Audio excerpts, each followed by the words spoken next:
remind you that loitering in common areas will not be allowed by our students. If you choose to attend Wampus Cat athletic events, you need to be seated in the stands or purposely making your way to or from concession stands or restrooms. Students who don't comply with the loitering rules will face consequences, including not returning to ball games. Remember, you must also exit the stadium and surrounding area promptly and have transportation home when the ball game is over. I can hear hardly anything with these things on. It bothers me because things sneak up behind me. I don't think I'd like that. I don't. So a little bit after the game, this is how I end up doing. Yeah. So I can still hear them, but I wonder if they have the kind that's one ear, you know? Well, but when it gets loud, it's good because then I can, especially if we're doing something where I really need to be able to hear them.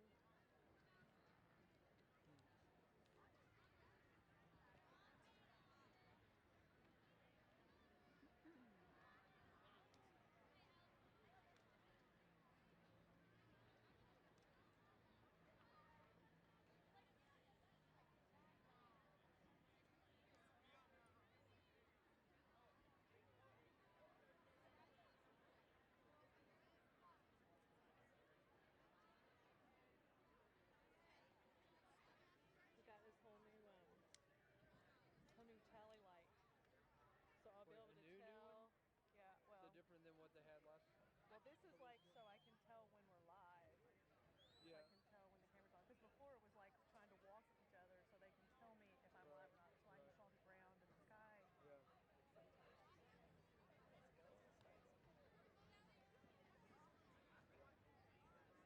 They're just making it heavier and heavier. It's actually no joke. What they're doing. I started with nothing, and then we added crazy this. That the tear deck doesn't have a tally. At this time, we'd like to recognize tonight's game sponsor, Baptist Health Medical Center, proud sponsor of Wampus Cat Athletics.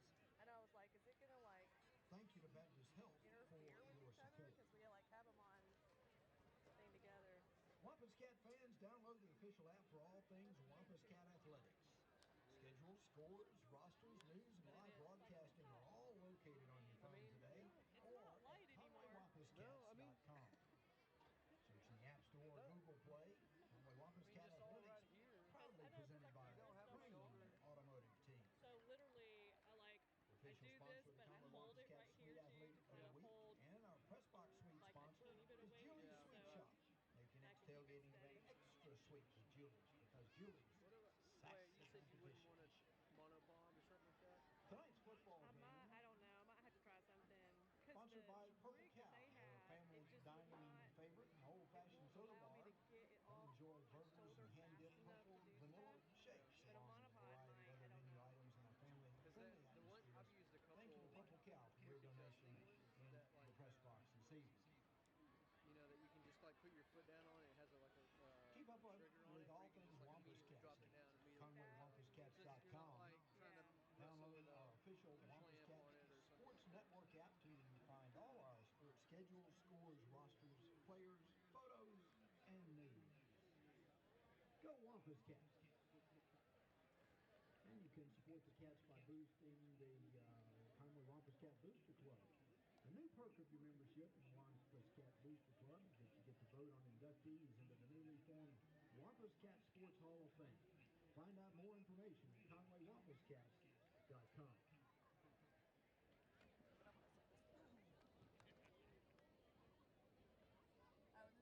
We'd like to thank the Mean Bean Cafe for providing food in the press box this evening. A great spread of food, including some fabulous desserts that I'm working on right now.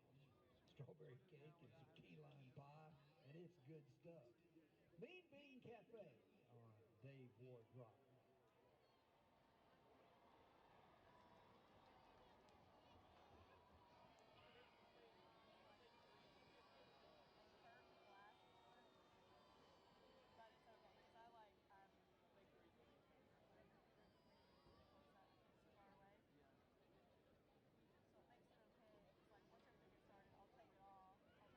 That's closed up, so I can see that. And I'm being used, so I don't have to wait out to find it.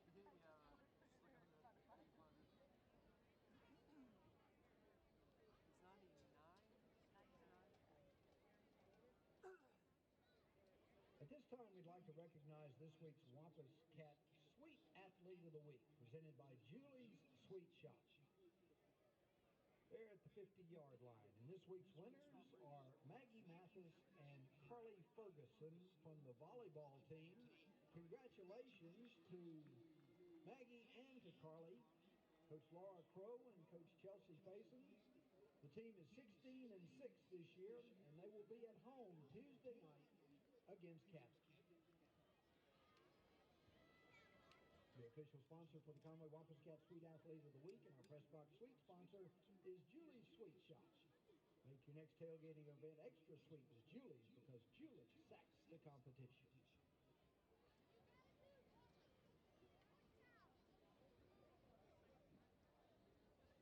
At this time, we'd also like to recognize tonight's game sponsor, Baptist Health Medical Center, a proud supporter of Wampus Cat Athletics.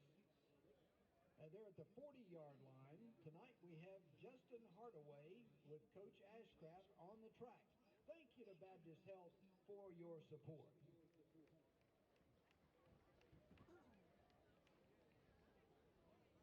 And please welcome your United Way and their partner agencies on the field at this time. They're lined up out on the turf. Live United. These nonprofits provide many of the support services used in our community. Come support the United Way Thanksgiving Day for their 4th annual Turkey Trot. United Way. Live United.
Ladies and gentlemen, would you please stand at this time for the presentation of the colors? The colors this evening are being presented by the Conway High Junior ROTC Color Guard. Cadet Captain Benjamin Floyd, commanding. Cadet Jillian Nunley. Cadet Carter Greenland. Cadet Malachi Jones. And Cadet Denver Chandler.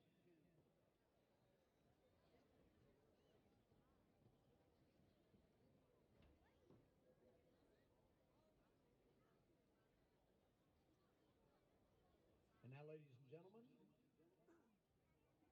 our national anthem.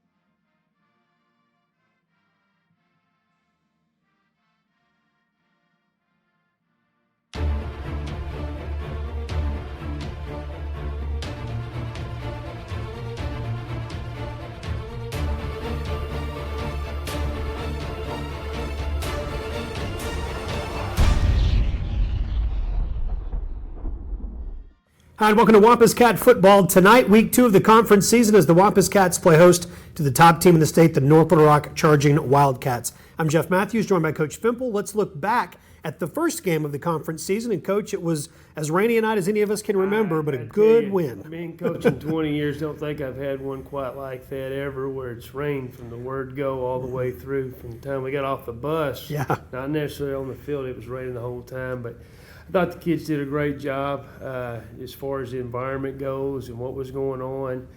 You could tell during pregame we were kind of enjoying the rain. Yeah. Guys just running around talking about it and having a good time with it. And I think maybe Jonesboro prepared us a little bit the week before, having a little bit of rain. Not near as much as that one right there, though. And what a luxury to have on the offensive side of the football where you can throw the ball down the field if you need to. But boy, if you've got a night where you just need to throw for 9 yards, you can do it and still put 40-plus points on the board. That's exactly right. Again, we've talked about this, several conversations, me and you, about the offensive line coming together, being able to run the ball.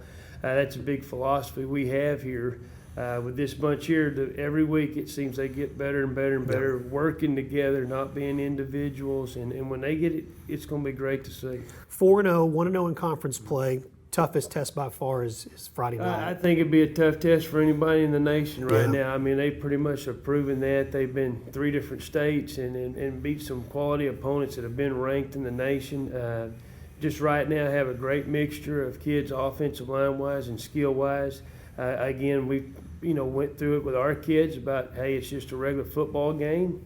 You're going to hear a lot of things outside of it, but everything you've done is these 4-0 games is what we need to take into this one and just keep working with that. Well, we'll hype it up then because we can get excited about it. We're looking forward to it. Kickoff coming up real soon. North Little Rock and Conway next on Conway Corp Channel 5. At Conway Regional, every day brings new challenges and celebrations. And one of those celebrations is being named the #1 hospital in Central Arkansas for overall hospital care.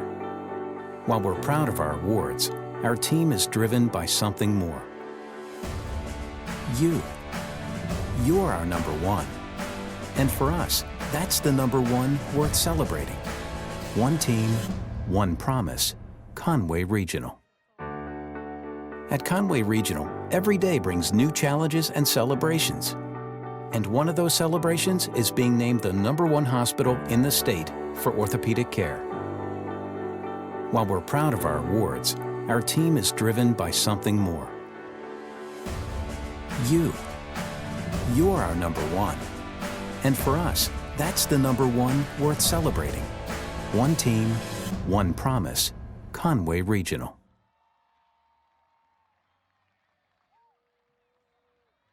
High School. Tonight, it is the #1 ranked team in the state, the North Little Rock Charging Wildcats, taking on the #2 ranked team in the state, according to the Arkansas Sports Media poll, and that is your Conway Wampus Cats. It's Jeff and Levi with you. Stats is in the booth as well, and we are just moments away from finally seeing some football at home again, Levi. It's been, 4 weeks? 4 weeks. Craziness. It's weird to say it's been a month since we've been home, and so it's been a magical season so far, being 4-0, but the really magical games were those first 2 when we were at home, overcoming. Right. You had the double overtime game, and then coming back from an 18-point deficit the next week against Bentonville. So I'm excited because some magical things have happened on here at John McConnell Stadium, and doesn't get more intense than this matchup tonight. Without a doubt. Now, this North Little Rock team comes in, well, they're the hottest team in the state. They're the #1 team in the state. Listen to some of these stats. This is unbelievable. They've won 17 games in a row. Their last loss was to Fayetteville in the state championship game, December 2016. They've won 21 straight conference games. They've won 30 straight regular season games. They haven't lost a conference game, a regular season game, or a game to a team from Central Arkansas in over 3 years. September 25th, 2015 was the last time that they lost to a team from Central Arkansas. I feel like the subtext here is it's going to be tough. Yeah. Tonight. Yeah. To say the least. Jamie Mitchell has really, really turned North Little Rock into a powerhouse, and they are going to be, well, they're going to be fun to watch. Let's hope that they aren't as dominant as they was in the state semifinals a year ago when they scored on their first 6 possessions. Not just scored touchdowns on their first 6 possessions. Let's talk about tonight's game, though. Your concerns, Levi's concerns, as we're just a few minutes away from kickoff. Yeah, let's not talk about that semifinal game anymore. Let's fine with that. Put that behind us. Well, we know about the 3-headed rushing attack that North Little Rock has. All those running backs from last year that gave us nightmares, they're back. But one of my concerns for tonight is watching out for Oscar Attaway, one of these star running backs. as a receiving threat. He's been their leading receiver so far in the year. Watch for those wheel routes. Because their running game is so effective, play action, these running backs can get out there and do some damage there. So that's what I want the defense to watch out for tonight. We have to win the turnover battle. We saw how effective that was a week ago as we forced 5 turnovers at Southside. Clearly different, situation there with the rain. It's a perfect night for football tonight. But we're +4 in the turnover differential on the year. We're going to have to win that tonight if we want to walk away with the win. And then special teams. They've been so important all year, whether it's field goals or kickoff returns for a touchdown. We had some block punts or some muff punts that we recovered a week ago.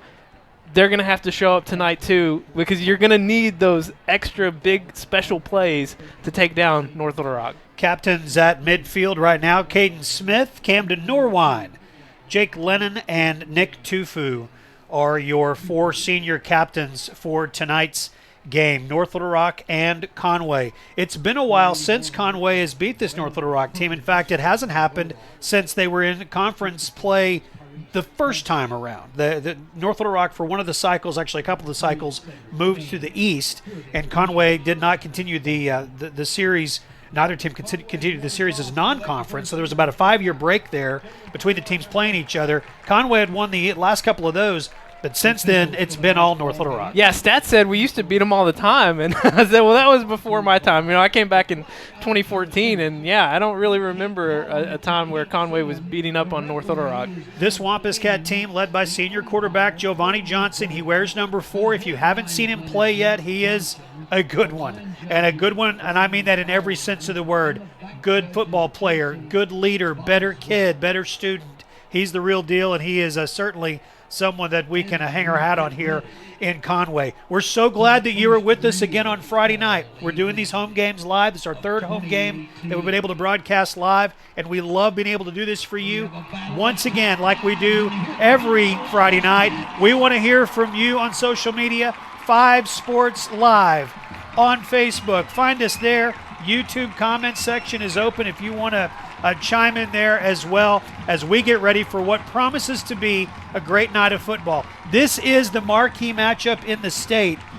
Conway number 2 according to one poll. They're top 4 in every poll, though. And when was the last time that we had, it may have been last year with North Little Rock and Bryant, but I may have answered my own question. But really, think about the last few years with this kind of turnaround in Central Arkansas with North Little Rock, Bryant.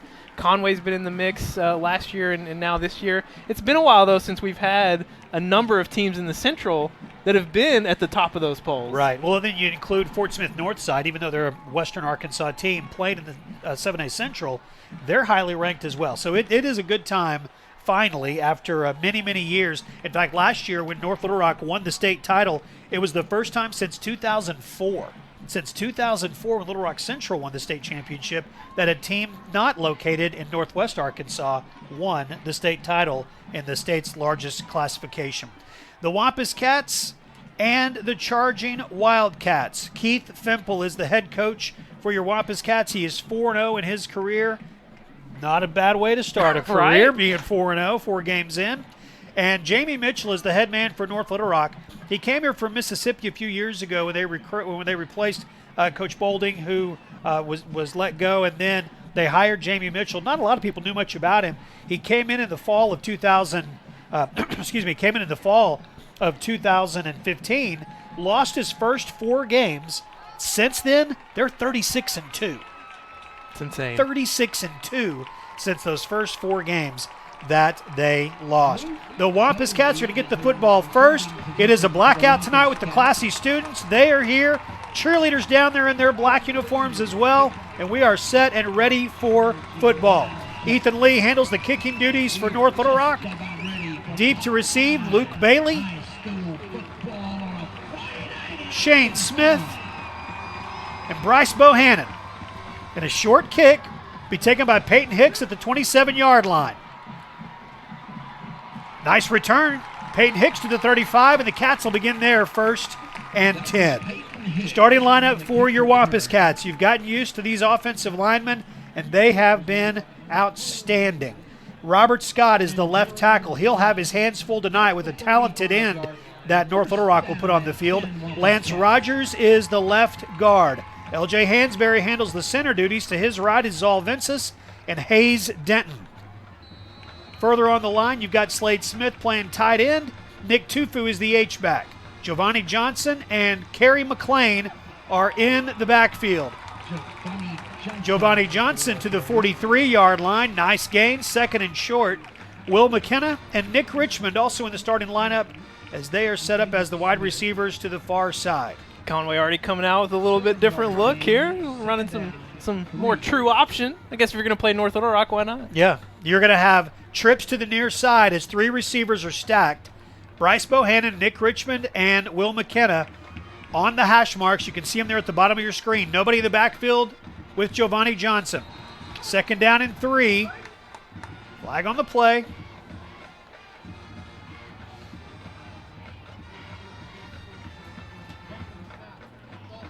Yeah, False start. Nick moved a little early on the left. This will be a night that you want to, you want to do this every night, but tonight especially a night where you want to limit the mental mistakes.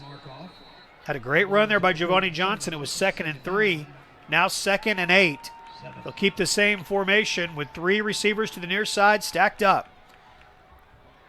It's a run. Giovanni picked up and dropped. Dwayne Hunt will get the tackle. He, along with Kevin Wallace, are their linebackers. Samuel Taylor, Zadrian Smallwood, and Rashad Muhammad are their defensive linemen. That Samuel Taylor is a good one. He's number 71. They actually have him set up on the left side, opposite of Hayes Denton right now. Samuel Taylor, a senior, 500-pound squat and 330-pound bench for number 71 out there, Samuel Taylor. If you're moving and you need a little help. That'd be the guy, yeah? 3rd and 7. That's what Coach Brian Rainey dials up. It was a lot of run a week ago and all that rain. It's been run in the first 2 plays tonight. Be to run in the first 3 plays tonight. It's Giovanni Johnson to the 43-yard line. Brought down by Zadrian Smallwood, a 3-year starter on the defensive line for North Little Rock. And it's 4th down and 2. And Coach Fimple is going to punt the football away, it appears. 3 straight runs, and not that that's unexpected for this Conway Wampus Cat team, but 3 very different looking sets that we haven't seen so far this year. The penalty hurt them. They had 2nd down and short, and they were behind the chains the rest of the drive and unable to pick it up. So Nick McEwen is going to punt the football away. Nick averaging 33 yards a punt. This is a good one. Bounces inside the 30 and will roll to the 18-yard line, and that's where North Little Rock is going to have it 1st and 10. They are led by a sophomore quarterback, Kareem Cotton. Longtime Razorback fans might remember his uncle, Cotto Cotton.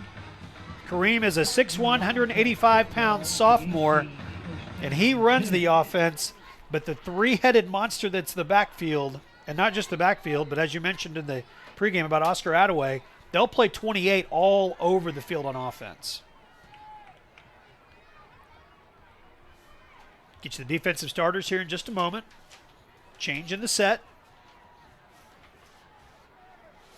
1st down and 10. First offensive play of the night for North Little Rock, and there is a flag. Kane Aaron, Corlin McKinney.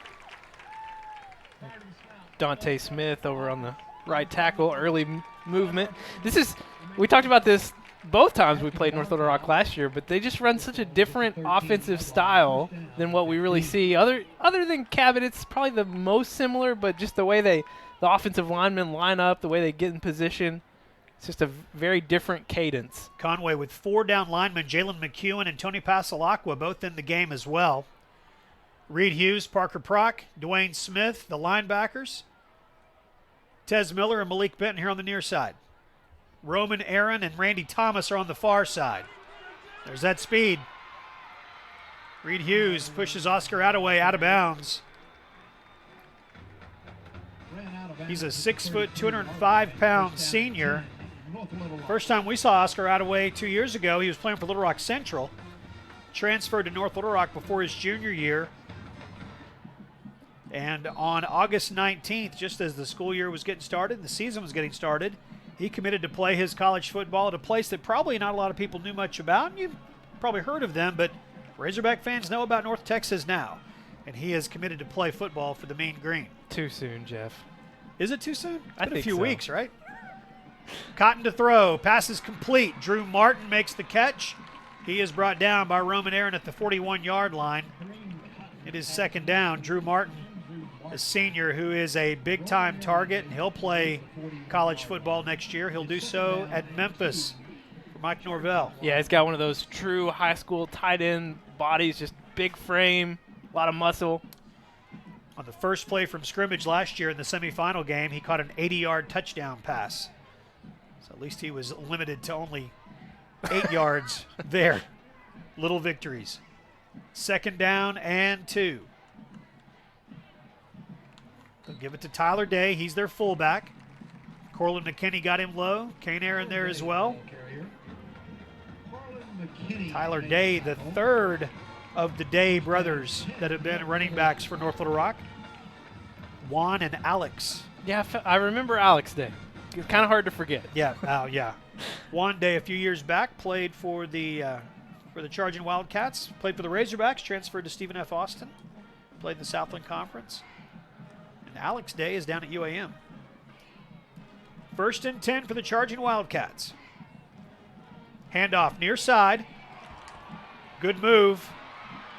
That's the junior, Brandon Thomas.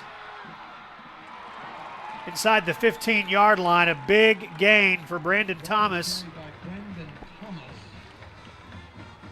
First and 10 at the 12-yard line. Conway had the right defense called, had a man in position, just couldn't make a play. The big run earlier on the drive, you just saw that speed and how it can lead to, well, bad angles lead to the, it's just a bad cycle. All this speed leads to bad angles leads to big plays. A lot of multiple sets. You'll see it all night from North Little Rock. There's the pitch to Thomas. Parker Prock trying to rip the ball loose, unable to. It's second down just outside the 5. Parker Prock and Kane Aaron made the tackle. 6-yard gain, second down, 4. Second down and 4.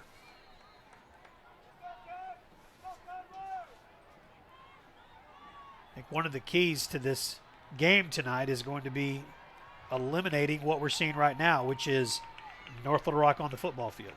Yeah, we talked Their about offense on the football talked field. about that last week with Southside. Sometimes the best defense against these high-powered offenses is just keeping them off the field. Timeout called by North Little Rock. We will take the break with them. We'll take 30 seconds and come back. Just under 7 minutes to play in the opening quarter on Conway Corp Channel 5. At Conway Regional, every day brings new challenges and celebrations.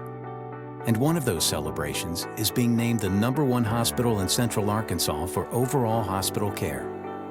While we're proud of our awards, our team is driven by something more. You. You're our #1. And for us, that's the #1 worth celebrating. One team, one promise. Conway Regional.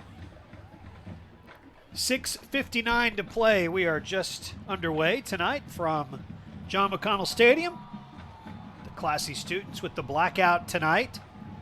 It's intimidating. Bunch of scary high school kids with black shirts. I have young children. I haven't got to that teenage years yet. I'm a little intimidated about how things change when they get older. We'll talk. Okay. we will talk. Parenting corner. Second down and 4. Need the defense to step up right here. I formation behind Kareem Cotton. Second back through is Oscar Attaway, and he's into the end zone.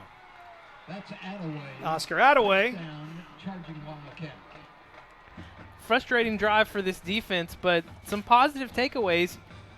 You're in position. You just got to make the plays.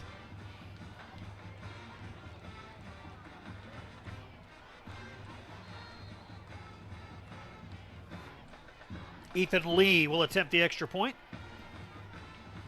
Cats down 6-0.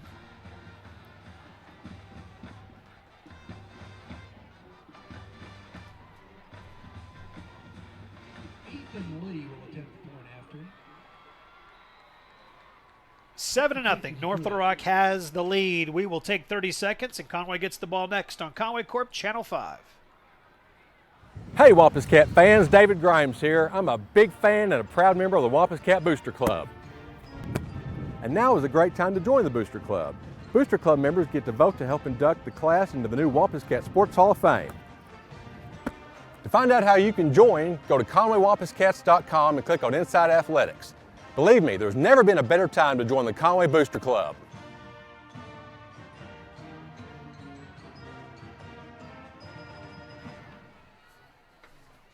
7-0. The visiting North Little Rock Charging Wildcats have the lead. David Grimes right there talking about the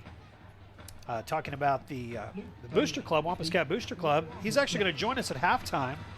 David's got a great article that was in the Log Cabin Democrat about the history of Wampus Cat football. Next year will be the 100th year and the 100th team, because there was 1 year we didn't field a team. So interesting. We'll talk about that at halftime coming up with David Grimes.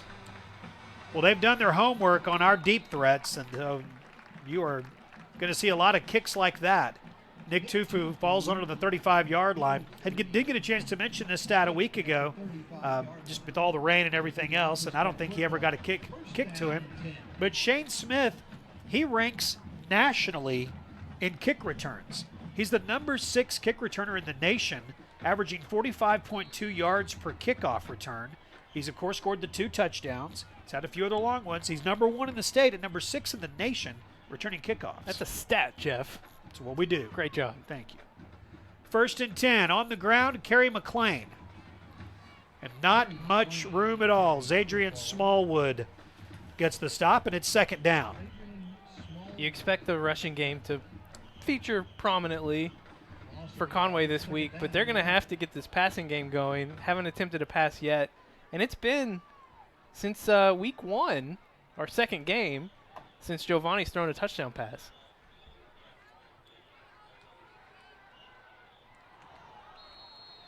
Incomplete, intended for Will McKenna. Johnson passing, intended for Will McKenna. And it's 3rd down. Yeah, it's been a while since he's thrown a touchdown pass. And a lot of that's because of the weather the last 2 weeks. Right. Yeah, last week, it made sense to run for 400 yards and pass for 9. But you want to get that part of the game going. Those weapons are there. And certainly to be able to use them is going to loosen up a defense a little bit. 3rd down and 11. Giovanni Johnson. He will throw. Way over the head of Bryce Bohannon. It's 4th down. Intended for Bryce Bohannon. It is so 2 3-and-outs for the Wampus Cats. Can't get anything going offensively. And the Charging Wildcat defense has as much to do with that as anything else. They're good. Gonna need another big punt here from Nick McCune. 39-yard punt. Officially, last time. Nick McCune in punting position for Conway. Another good one. Bounces straight up this time and will bounce out of bounds at the 42-yard line, and that's where North Little Rock is going to have the ball. 1st and 10, their 2nd drive of the night. The Cats have gone 3-and-out twice. North Little Rock moved the ball down the field pretty quickly and got into the end zone. That is a little different look for the Cats with the extra down linemen. You've got McKinney, Jalen McEwen, Tony Pasalacqua, and Kane Aaron. They are 4 of the guys that we've seen rotate in with the 3-4 defense, but a little bit different look with the 4 of them all with their hands down. And a look we'll see for the next 2 weeks probably as we prepare for Cabot next week. For the dead T and Cabot. Pass was incomplete. One hopped it to Oscar Attaway, so it's 2nd down and 10. Yeah, I'm a little curious too. I don't know. I guess they're saying it was a forward pass. It looked really close. They're going to call it incomplete. Hard to tell from our angle. Yeah. 2nd down and 10. We're just about at the halfway mark of the first quarter. Number 1 and number 2 in the state, according to the Arkansas Sports Media poll. Yep, movement, and that's going to cost North Little Rock 5 yards. So 2nd and 15.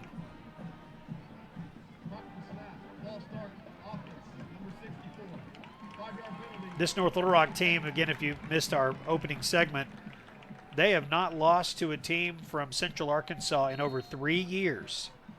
Well, September 25th, 2015, the last time they lost a game to a team from Central Arkansas. when you say it like that, Jeff. Well, I wish there was There's a better no other way to There say is it, no other yeah. way to say it. 2nd and 15. There's the pitch. Brandon Thomas. Dwayne Smith's going to get him. Throws him down at the 45-yard line. And it will be 3rd down and 6. Dwayne Smith with another big play. He has made them all season long. And here comes 3rd down and 6. The Cats money down. Dwayne Smith, my favorite Twitter profile pic. Oh, yeah? That big sack he had. I guess it was in the very first game? Was that the The double El Dorado overtime game? I believe Yeah. so. All right, 3rd and 6. Big play. Kareem Cotton is their quarterback. Sophomore, starting his 5th game. Coach Jamie Mitchell wants to use a second timeout in the first 6.5 minutes of the game. We'll take 30 seconds with the teams on the field and come back on Conway Corp Channel 5. This is my home. And here's my hot water heater, located right above my living room. And here's the mess it made when it leaked. Really leaked. Kind of throws off the ambiance, don't you think? Well, I stayed calm and called the experts at All Clean Restoration, so here it is. My living room before the water damage, and my living room after. Or as I like to think, my living room before All Clean, my living room after All Clean. All Clean Restoration, proudly serving all of Arkansas. Wampus Cats gathered around the coaching staff, trailing 7-0 to North Little Rock. Charging Wildcats face their first 3rd down of the night, 3rd and 6. Yeah, so far, Wampus Cats getting outgained 87 yards to 13. Been a little one-sided on these first 2 possessions. A little bit, yep. 3 and out will do that to you. This is the 2nd week of conference play. Conway and North Little Rock, these 2 teams in front of you. Little Rock Catholic and Bryant, they all won their openers and are 1-0. North Side, Cabot, South Side, and Central all losing in week 1. Now we got some parents who are standing up, starting to make some noise, rally some of the other folks. This is a big, big play. 3rd down and 6. It's a money down. Hear the crowd coming to their feet. 3rd and 6. I formation behind Kareem Cotton. He will throw. Looking for Attaway. Catch is made. Right in front of Malik Benton. There's not much Malik Benton could have done right there. Yeah, it's been the challenging part on these first 2 possessions for North Little Rock is Conway's had players in position to make plays, and whether it's been a well-placed throw or just overall speed of these charging Wildcats, it's been difficult. So 1st and 10 at the 34-yard line. Oscar Attaway, number 28, running back, receiver. He'll play some safety on defense as well, and he's the player we were talking about that's committed to go to North Texas. And that's Brandon Thomas. Thomas is just a load, 5'11", 194. He's a junior. Last year, he rushed for almost 300 yards in the 2 games against us and was the MVP of the state championship game, rushing for 199 yards, scoring a couple of touchdowns against Bentonville. The real challenge is when you have 3 great running backs. Let me tell you what the challenge is with 3 great running backs. Yes. And they're all on the field at the same time. It's just, what do you do? Right. You know? Take your pick. Well, it's constant movement. Now, they've moved Tyler Day, who's the tight end, from the fullback out to the tight end. Thomas is the fullback. Attaway gets to be the tailback. Past the 15. Kane Aaron on the stop. 2nd down and 4. And just to remind me, I mean, this is a Jamie Mitchell scheme, right? I mean, before they were in the spread. That's correct. More often. That's correct. Yeah.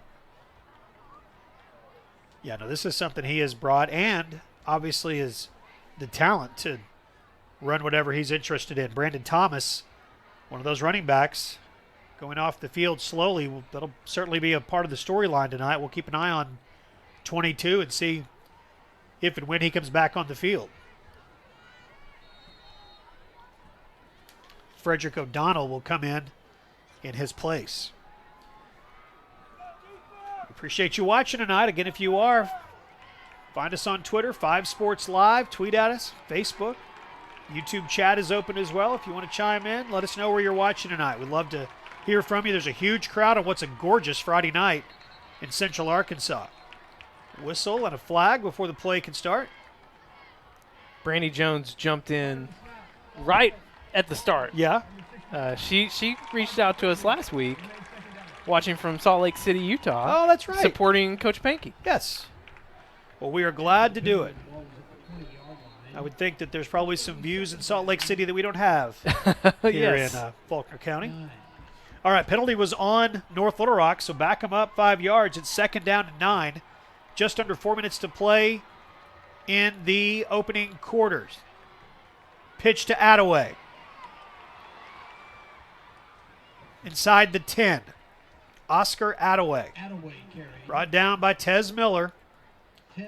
So difficult to stop these guys. And we mention them a lot, but it's the offensive line that's clearly making some space. Mason Carlin, Deion Parker, Jack Jennings, Tyrese Francis, Dante Smith. Jamie Mitchell's got a well-oiled machine right now at North Little Rock. That was enough for a first down, so 1st and 10 from the 11.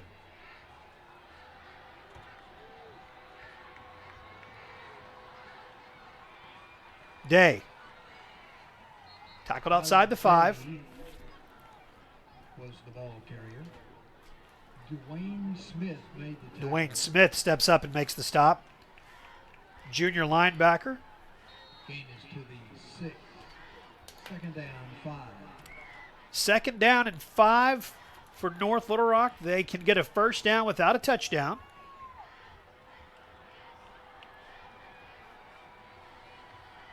The pitch to Oscar Attaway. Jalen McEwen, Attaway carried. the 5'8", 265-pound sophomore, number 91, pushes him out of bounds, and it is 3rd down. Jalen McEwen. 3rd down and a yard from the 2-yard line. Down and a yard. See what this Wampus Cat defense can do. It'd be huge to hold them to 3. Yeah, North Little Rock perfect so far on 3rd down. And you're probably thinking, might be 4 down territory here this close. Cotton. It's a quarterback keep. Tez Miller trying to rip the ball out of there. Didn't seem like he got too much movement. Stopped by the middle of The front, but official that came in on the side there put his foot down. You can see where they placed the football. It's 4th down. So it is short. It's 4th down. You see the official with his fist raised. So it's 4th down and a yard.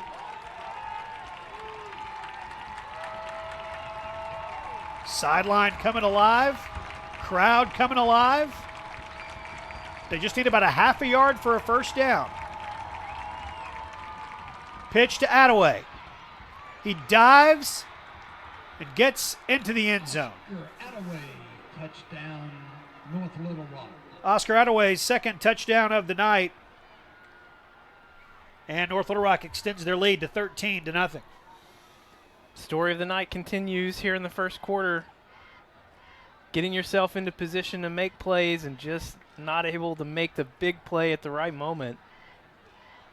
The Conway defense has been on the field a lot here in the first quarter. Yeah, just 2 3-and-outs. And we just have a minute and a half left in the first quarter. Ethan Lee. His extra point is good. And North Little Rock leads 14-0. We'll take 30 seconds and come back on Conway Corp Channel 5.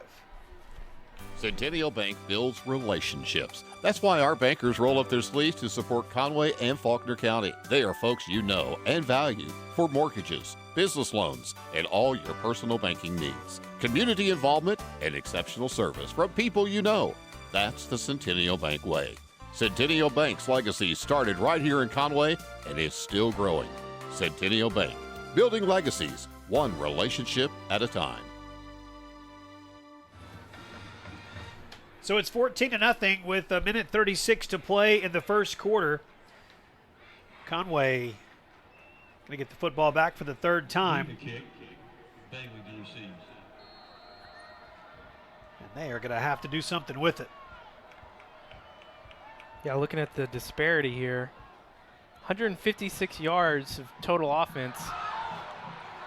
So a line drive kick that hit into the arms of Nick Tufu. It was loose. Malik Benton got close to it, and it has been recovered by North Little Rock. This defense can't catch a break. Frederick O'Donnell recovers it. So the strategy has been do not kick the ball to Shane Smith, Luke Bailey, or Bryce Bohannon, and that has worked out, and especially worked out there with a line drive kick that was mishandled.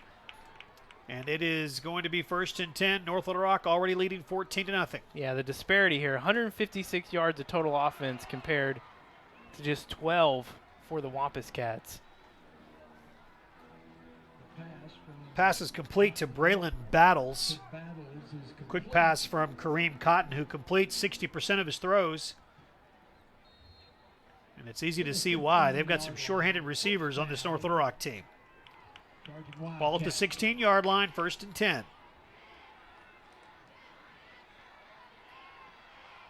Power set to the left, and that's the direction they'll go with Oscar Attaway. Tripped up by Malik Benton, did a nice job to get his blocker off of him. Made the stop. It's 2nd down and 10. You know you can count on Malik Benton. Absolutely. Step up and make a play when this defense needs one. Angie Robertson checking in. Watching from home again tonight. Thanks for broadcasting. That's Mama Biscuit. Mama Biscuit, yeah. Biscuit's mom checking in. Thank you, Angie. Again, we'd love to know that you're watching tonight. 5 Sports Live on Twitter. Find us on Facebook as well. Pitch to Attaway. He runs into a host of Wampus Cats. Tyree Ross, central among them. Corlin McKinney there as well, and it's 3rd down. 3rd down and 8. It's 3rd down. This defense needs a break just to get some momentum going back in our favor. We've had 6 snaps of the ball in the first quarter. 3rd down and 8, final 20 seconds of this first quarter. Cotton. High pitch, and he's going to throw the ball. Now he'll throw it away, but he's outside the tackle box, so it is not going to be a intentional grounding, and it is now. They do throw the flag. So what looked to be a bad pitch was a bad pitch. Yes. It was a bad pitch, and then the throw, nothing ever materialized from that. We'll see what the White Hat has to say. Jamie Mitchell's not happy about it. Intentional grounding going to be called against Oscar Attaway. So it's a loss of down, so it is going to be 4th down, and they will back them up all the way to the 30-yard line. So it's 3rd, it should be 4th down. Was it 2nd and 10 before? Am I losing my mind? I thought it was 3rd down. A loss of down. 3rd down. Yeah, it is. It's 4th down. Because I wouldn't expect Conway to accept the penalty if it was going to, give North Little Rock another shot. So it's 4th and 24. And if they're going to attempt a field goal, they are not going to attempt a field goal. They got 5 seconds on the clock. 4th and 24. Kareem Cotton pressured and hit. In and out of the hands of the intended receiver, Josh Beck. He took a pretty nasty fall there. Hopefully he's going to be all right. So the Wampus Cats dodge a bullet. And the defense will be able to get off the field. Put this Cat offense on the field with just 2 seconds left in the first quarter. They've only had the ball twice, both times 3 and out. First big break for Conway tonight, and this offense is going to have to capitalize on something here. 1st and 10 Cats. Option. Giovanni Johnson will keep. Get to the 35-yard line. It'll be 2nd down and 5 when we start quarter number 2. We will take 60 seconds and come back with the second quarter. We'll do that next on Conway Corp Channel 5. At Conway Regional, every day brings new challenges and celebrations. And one of those celebrations is being named the #1 hospital in the state for orthopedic care. While we're proud of our awards, our team is driven by something more. You're our #1. And for us, that's the #1 worth celebrating. One team, one promise. Conway Regional.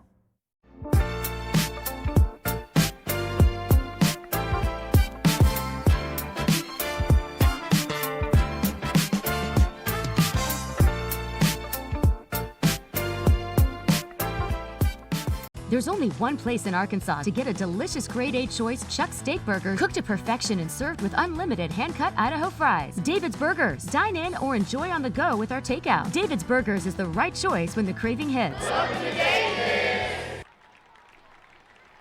During the break there was an injured charging Wildcat. Abram Terry plays outside linebacker for them. Making his way off the field slowly, and we'll have the second quarter here in just a moment. Heard from former Wampus Cat. Man, he gave us some thrills last year. Jordan Wicks. Yeah, Jordan Wicks, watching from Manhattan, Kansas. Of course, playing baseball at Kansas State. Absolutely. Got an article about him in the latest issue of 501 Live. Former nice. Conway Corp Channel 5 employee Mark Oliver writing a feature on him. 2nd down and 6. 2nd down and 6.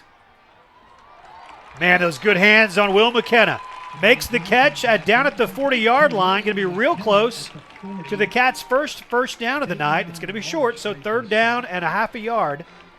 It is 3rd down and less than a yard. Cats need a first down. It takes a lot of skill to go up, turn your body, and then bring the ball in, and just a lot of strength in those arms. Giovanni Johnson keeps in the Rhino and runs behind Big Rob Scott, which is never a bad idea.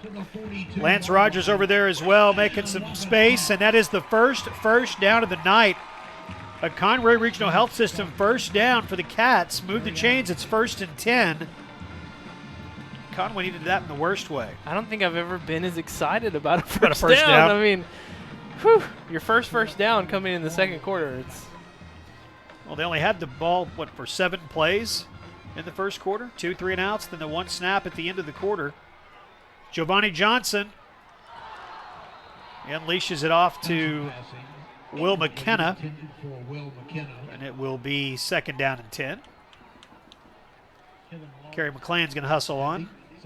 Shane Smith off. Now Kerry McLean will hustle off, and Nick Tufu will come on. Trying to find the right combination here. Bryce Bohannon, Will McKenna, and Nick Richmond to the far side.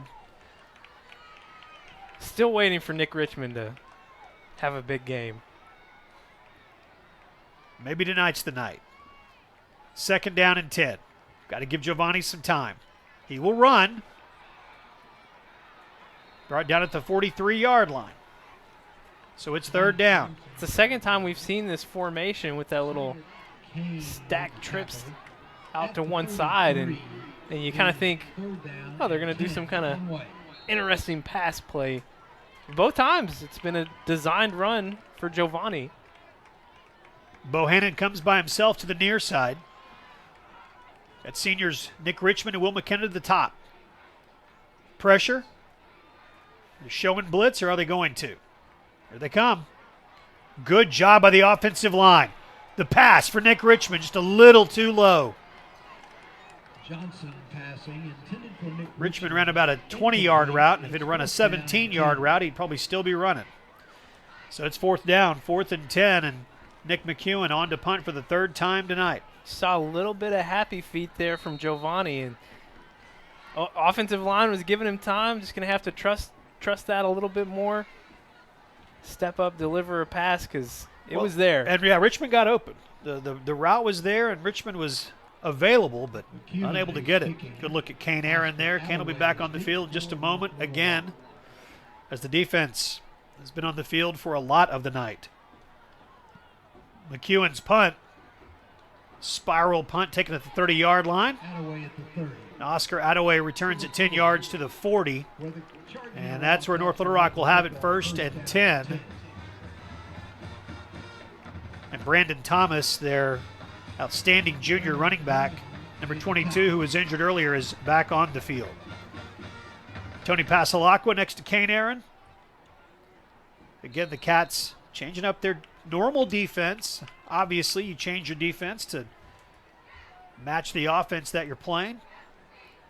Extra down lineman.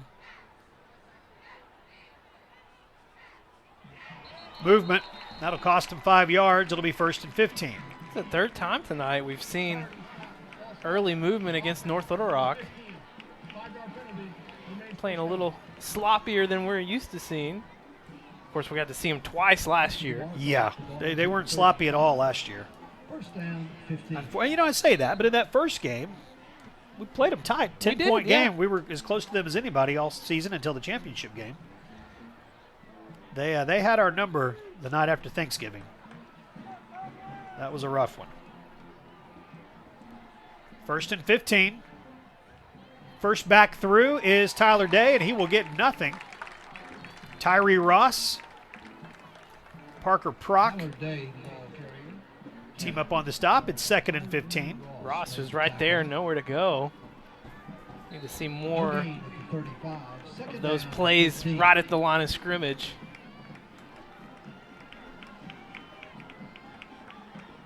Huge crowd on hand tonight, and you would expect that. It's a beautiful night in Conway. First time we've been home in 4 Friday nights. Playing the number 1 team in the state. Cotton throws. Randy Thomas had the interception in his hands. Couldn't bring it in. It's 3rd down and 15. And this defense was not confused on that one. Thomas is coming over the top. Watch the replay here. So close. Roman Aaron. No poker face with Roman Aaron. You know what he's thinking. 3rd down and 15. Got to stop him here. Last time they had a 3rd and long, they found a way to convert. Cotton will throw. And that time Parker Prock had it in his hands. Cat defense stepping up, though, making some plays now. And that's the feeling I've had all night is that, you know, it's not like they're confusing us. They're not, you know, tricking us in any way. It's just making the play when you're in that position to do it.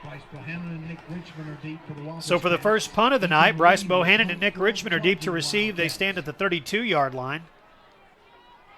They will await the punt from the charging Wildcats. Josh Beck punting for the charging Wildcats. Fair catch called for and made at the 21-yard line. Call it the 22, and that's where the Cats will have it. 1st and 10. Josh Beck handles their punting duties. 43-yard punt to the and the Cats going to have the ball back again. Now 1st and 10, their 4th drive of the night. Nothing to show for it. North Little Rock leads 14-0. This battle of, let's say 1 and 2, because the Arkansas Sports Media poll has Conway 2nd. North Little Rock's 1 in every poll. Conway's everywhere from 2 to 4, so you've got 2 of the top 4 teams in the state, no matter how you look at it, on the field tonight. And every time you come into a season, you have all these big and little goals, right? And I'm sure one of the goals for Conway is you want to get that first round bye. And if you're going to do that, you have to beat one of these teams, North Little Rock or Bryant. And that's the only way you're going to get in that top 2. Option once again. There's the pitch to Bryce Bohannon. Bohannon to the 47-yard line. We had seen that play so often tonight, but Giovanni kept it each and every time. That time, he pitched it as he was about to go down, and Bryce Bohannon picks up good yardage. I mean, he pitched it at the absolute last opportunity. I'd be interested to see how often we see this option the rest of the season, especially with that combination right there. Kerry McLean checks in at tailback, 1st and 10 for the Wampus Cats. A Conway Regional Health System first down for Conway High. Another run, short yardage, and it's 2nd down. Giovanni Johnson, senior quarterback. No gain, 2nd down, 10. Scored 6 touchdowns a week ago. Picked up some Player of the Week honors in some of the statewide publications because of the 6 touchdowns. Naturally. I mean, you know. I think if you're going to run it 6 times. Yeah, that's pretty good. 2nd and 10. Kerry McLean behind him. Pass play, looking left for Nick Richmond. Just sails on him. Intended for Nick Richmond. Richmond was there. There is an injured charging Wildcat on the field, one of their down linemen. And that does not look good at all. That's Samuel Taylor. That's who we were talking about earlier. So very strong, 330-pound bench, 500-pound squat. Training staff checking on his left leg.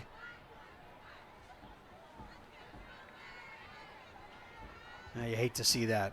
Tell you what, while they are working on him, let's take a 30-second timeout and we'll come back on Conway Corp Channel 5. At Conway Regional, every day brings new challenges and celebrations. And one of those celebrations is being named the #1 hospital in the state for women's health. Plus, we're the only hospital in Conway using state-of-the-art 3D mammography. While we're proud of our awards, our team is driven by something more. You. You're our #1. And for us, that's the #1 worth celebrating. One team, one promise, Conway Regional.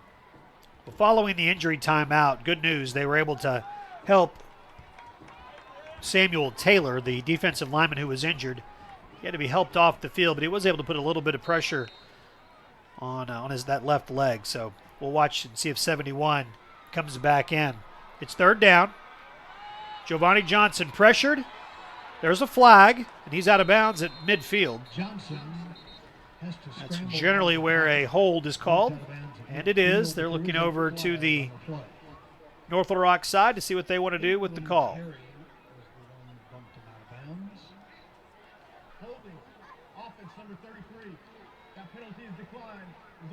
Yeah, I kind of wondered if they would accept that or not. So it's 4th down and 7. Penalty is declined. So some excitement on the play, the pitch to Bryce Bohannon, and then I think kind of stalled there.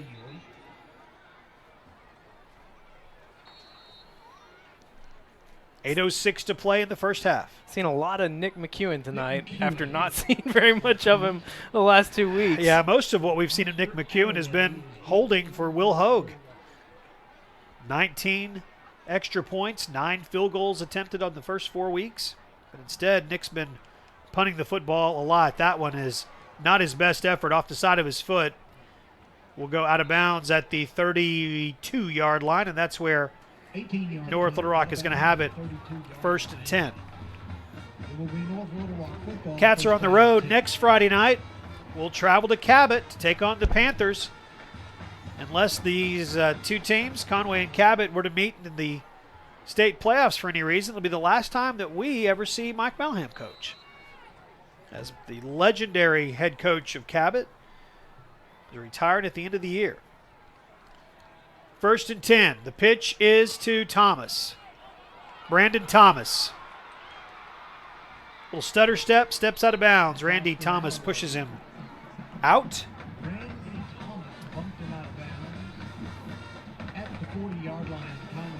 It's a great example there of just the incredible speed the incredible amount of speed that they have on the field at all times. 3 different options, all really fast. First down and 10 at the 40. Yeah, it's Thomas now the 100 yards just on 5 carries. 20 a clip. That's not bad. Yeah, not bad at all. Cotton will throw. There comes the pressure. Got him. Big play off the edge. Parker Prock. Parker Prock's kind of turned into the to me like the Matt Lloyd of the linebackers. I like it. Yeah. Going, looking back to last year's squad, plays with a lot of energy, just goes all out. Big play there. Loss on the play. 2nd and 16. It's a little bit surprising that they ever throw the football. With those 3 backs, I'm sure be tempted to run some more. Brandon Thomas gets back to the original line of scrimmage, maybe a yard past that, so it'll be 3rd down and 9. Brandon Thomas was the ball carrier. 3rd and 9 from the 39-yard line. 3rd down and 9 from the 39. Yeah, the really scary thing is that you look at this team is the fact that they are starting a sophomore at quarterback, and he's only going to get better. Yep, and the Brandon Thomas is a junior. The pitch on 3rd down. Brandon Thomas is brought down by Tez Miller. He was able to shake one defender, but unable to get past Tez Miller. Brought down at the 39, so it is 4th and 9. Made the tackle at the 39. It's 4th down and 9. And they are going to send the punting unit on.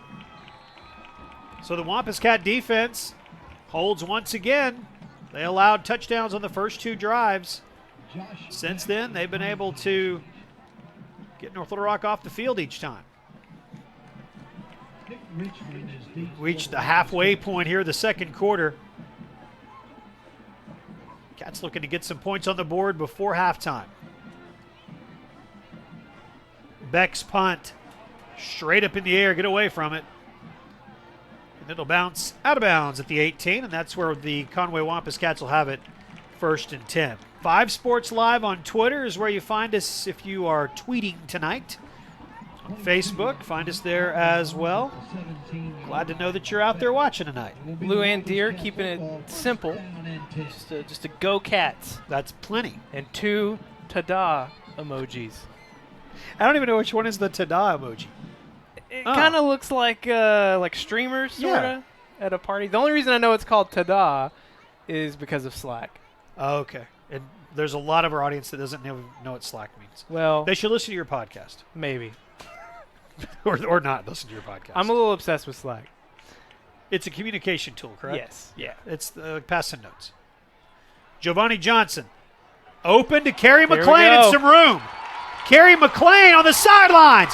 Kerry McLean. One man to get past, and he's going to. Touchdown, Wampus Cats. 83-yard touchdown pass from Giovanni Johnson to Kerry McLean. Defense kept doing its job, getting the ball back for the offense. The offense been trying all night, trying different things, different looks.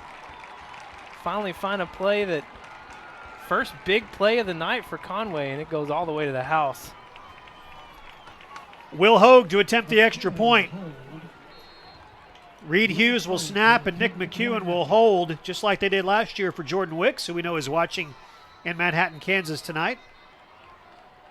Flag comes in. I want to mention this about Will Hogue while we have a second waiting on this penalty to be called. He is the number 3 kicker in the state as far as extra points go. He's hit 19 out of 19, and he's in 3rd place there. If you look at field goals, he is number 1 in the state in field goals made, field goals attempted, and is tied for the longest field goal made this year. So Will Hogue having a fantastic year. All of that to see if I actually can put a curse on a kicker. Woo! was really, really close to being the last play I ever called for the Wampus Cats. Doesn't believe in curses, Jeff. Thank you, Will Hogue. It's 14-7. The Cats have cut the lead in half. 30 seconds and we're back on Conway Corp Channel 5. Protect your family from fire with Conway Corp Home Security. Install smoke detectors and carbon monoxide detectors that are monitored 24/7. Stay safe at home and get alerts when you're away. Plus monitoring from your mobile device anytime. We make it easy to protect the things that matter and the ones who matter most. Safety for you, powered by us.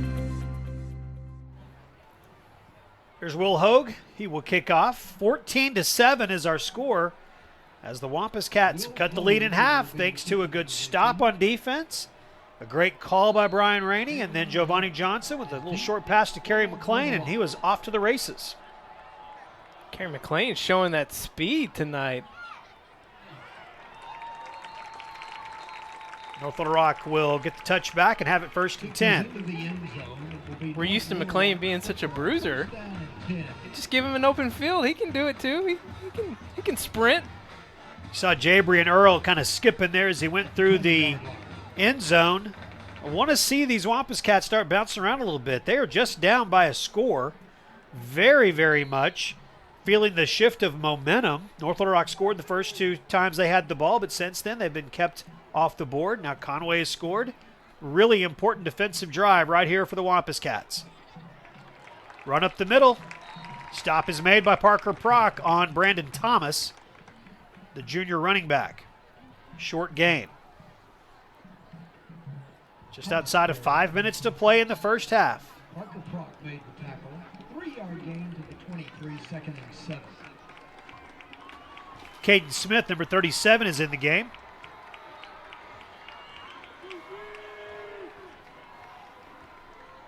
Pitch to Thomas.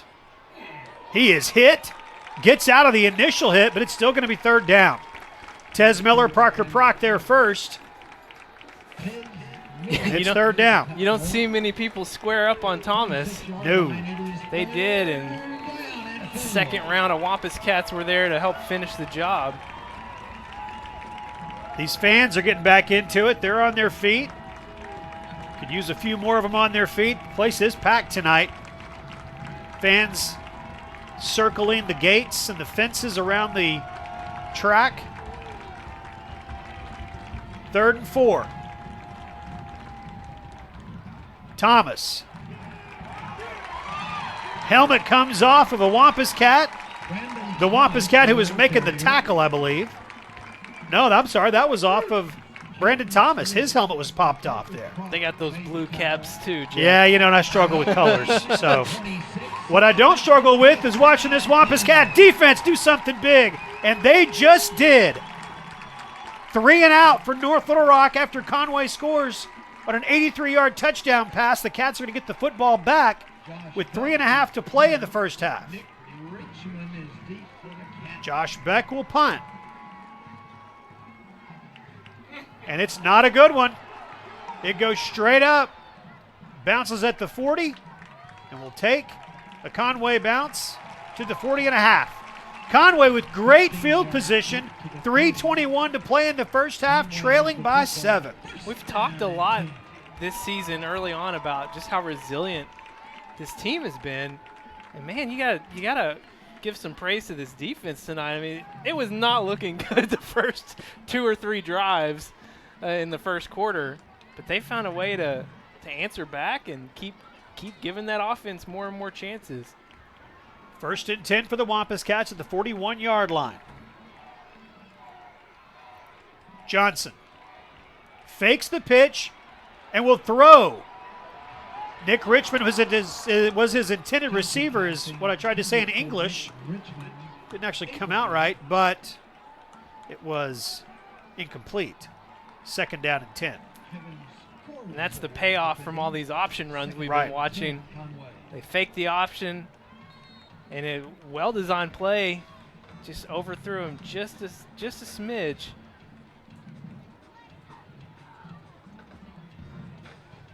Clock stops with 3:14 to go.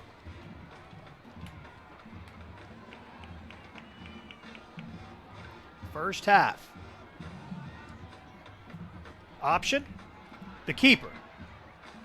Giovanni Johnson down at the 37-yard line. Giovanni Johnson carry. It's third down here.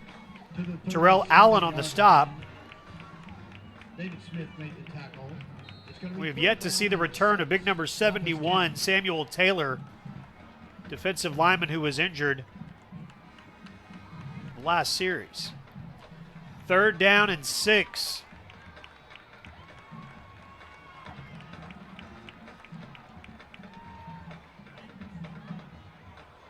L.J. Hansberry gets the ball to Giovanni Johnson, who will step back and now throw. Complete to Bryce Bohannon. Bryce Bohannon dives for the end zone. Ball comes out, but his knee was down at the 1-yard line. Bohannon trying to make a play. Few hearts skipped a beat there.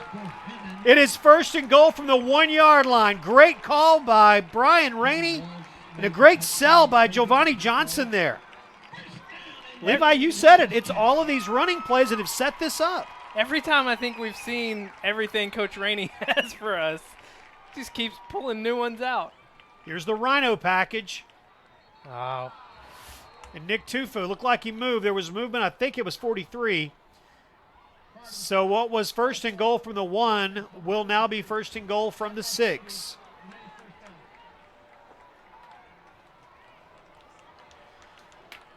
Cats 6 yards away and an extra point from tying it up.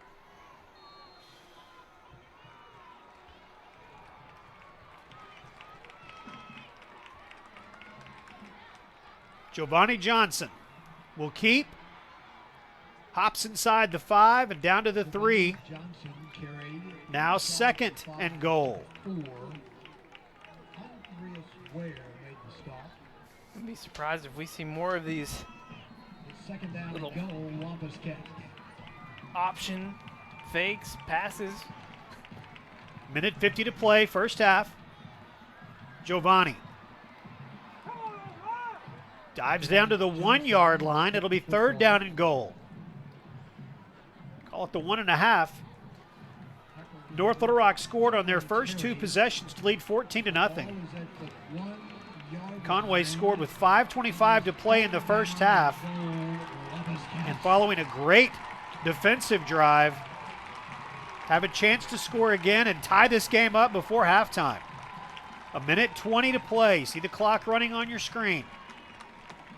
Play clock is down to 5. I think they're going to burn a timeout here and take some time to talk it over. What is a really, really big play. Timeout called. We'll take it with them. 30 seconds, and we are back on Conway Corp, Channel 5.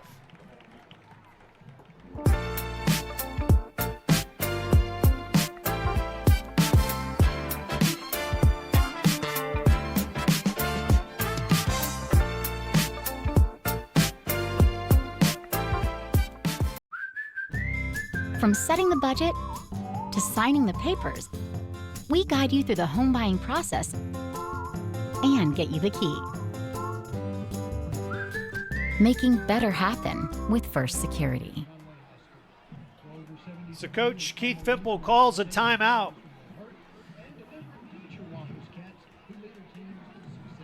Just to talk it over on what will be a very, very big play. And we were talking about in the booth, Levi. Stats said, I think you got to go for it if you don't get it. How many times are you going to get a chance like this to get in the end zone? Cats are facing 3rd and goal from the 2-yard line. Yeah, and I mean, in a game like this, playing a team as talented as North Little Rock, field goals aren't going to win you this ball game. Good look at the crowd that's here tonight, and there is a bunch of them. Beautiful Friday night. We're glad that you are watching tonight.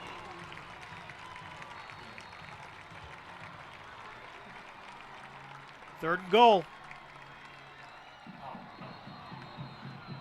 Flag.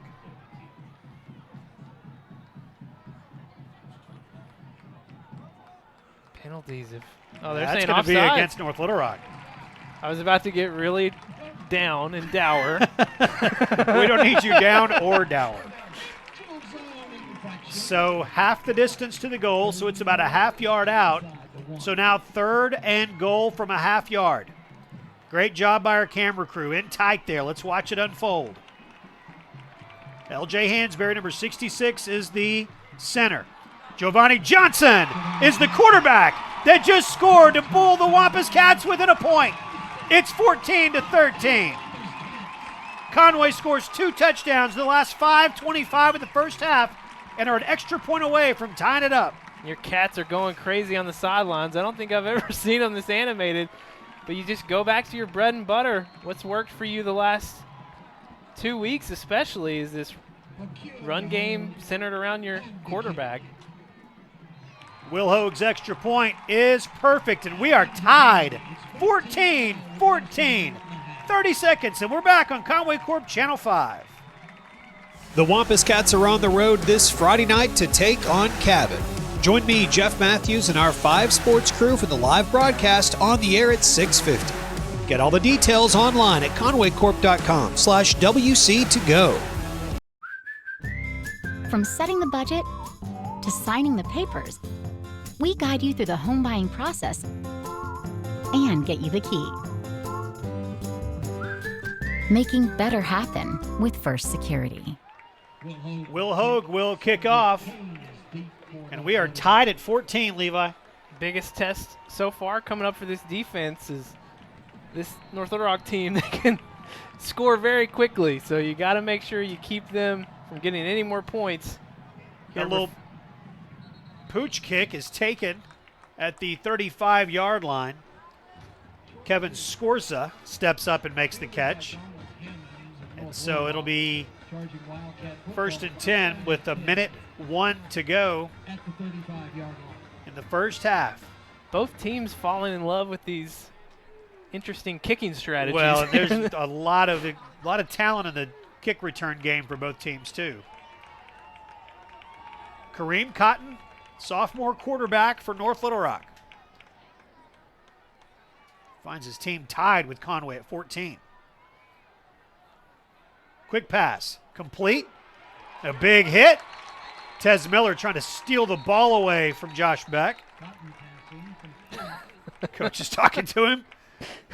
Tez, you were out of bounds. You can stop now. We'll roll the clock here, 50 seconds. You see it on your screen. Ball's at the 37-yard line, a gain of 2, 2nd down and 8.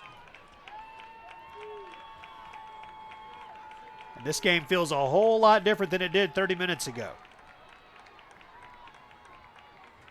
Cotton. Pass is complete on the flat. That's Brandon Thomas. Check that. That's Attaway. Oscar Attaway. Parker Prott got him from behind and knocked him down at the 42-yard line. Clock will stop with 26 seconds to go. And this is where those 2 timeouts early in the first quarter for North Little Rock coming back to potentially haunt them a little bit here as they just have 1 remaining. Oh, that's he tried to spike it. Oh, wow. The official. Okay, we've got to look. There's 2 officials. The referee was saying that it's Conway ball.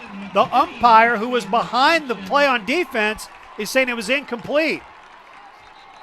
The only thing I could think is that it was an interception if it never hit the ground. And that's exactly what the call is. That if Conway would have had the possession of the ball before it hit the ground, then that's very much an interception. But if it hit the ground, and Conway better hustle back, and they are going to hold them up and let Conway get back set on defense. Man, what a crazy what a mess there. Turn of events that would have been.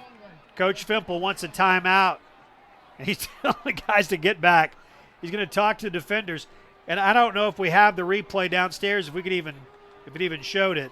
If we've got it, we can see it here. Otherwise, we'll just talk about what happened there. Obviously, the quarterback, Kareem Cotton, the sophomore, was going to spike the ball and stop the clock. And as you were mentioning, Levi, the fact that they burned 2 timeouts early in the game, just have the 1 left. You think they want to hold on to that in case they need to get the kicking unit on for a field goal attempt.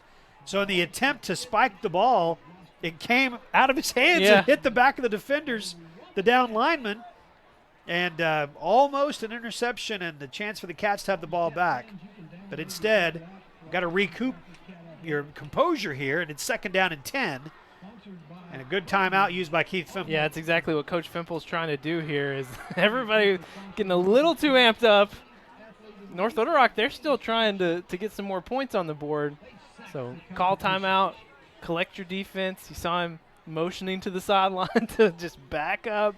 Everybody take a breath. We still got some work to do here in the first half. Well, North Little Rock owned the first quarter. They scored twice. Second one coming with 1:36 to play in the first quarter. Take a 14-0 lead. Conway has scored twice here in the second quarter. And looking to finish out, go to the halftime locker room tied. Second down and 10. Kareem Cotton steps back and throws left.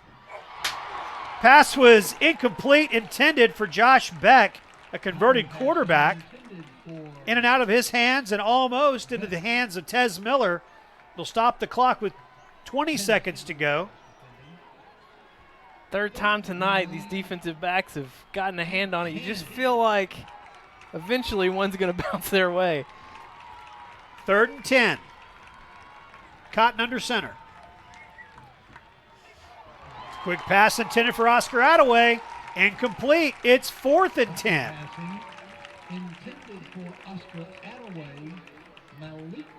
So 4th down and 10, an interesting decision here. Obviously, if they don't get a first down, the clock will stop with the change of possession. And I think Coach Mitchell is going to go ahead and just punt the ball away. And Conway's going to get a play, but they'll have to go the length of the field to try to do anything in these final 17 seconds. Josh Beck's last punt was not a good one, off the side of his foot. And now Conway will call timeout. Coach Fimple will use his final timeout. We're tied at 14. While we have a second here, we'll tell you about the Conroy Regional Health System halftime show that's coming up in just a few moments. During the halftime show, we'll see the performances from the Conway High School dance team and cheerleaders, and also the Conway High School band. The last two road games, they haven't even been able to send their pep band, or jazz, whichever it's called, the travels, because of the weather. So we haven't heard the band at all since the last home game a month ago. And even then, when they did their performance, it was just an abbreviated version of it. So we'll see more of the Conway High School Wampus Cat Marching Band tonight during halftime. Also, Levi will be down on the field talking to Coach Laura Crow with the Conway High School volleyball team. And David Grimes is going to join us. You've been seeing David as he crawled around on the Wampus Cat and everything else, talking about the Wampus Cat Booster Club. We're going to visit with him about that, but also an article that he has in the log cabin about the history of Wampus Cat football. He's got a series where he's talking about the histories of the different programs in Central Arkansas here in Conway. And last week it was Conway Christian and their 10-year history, and now with the Wampus Cats, a 100-year history. We'll visit with David about that coming up at halftime as well. All right, 4th and 10. Josh Beck on to punt. Nick Richmond back deep to receive. And he's going to come up and protect against a fake. It is a fake. Kane Aaron got him.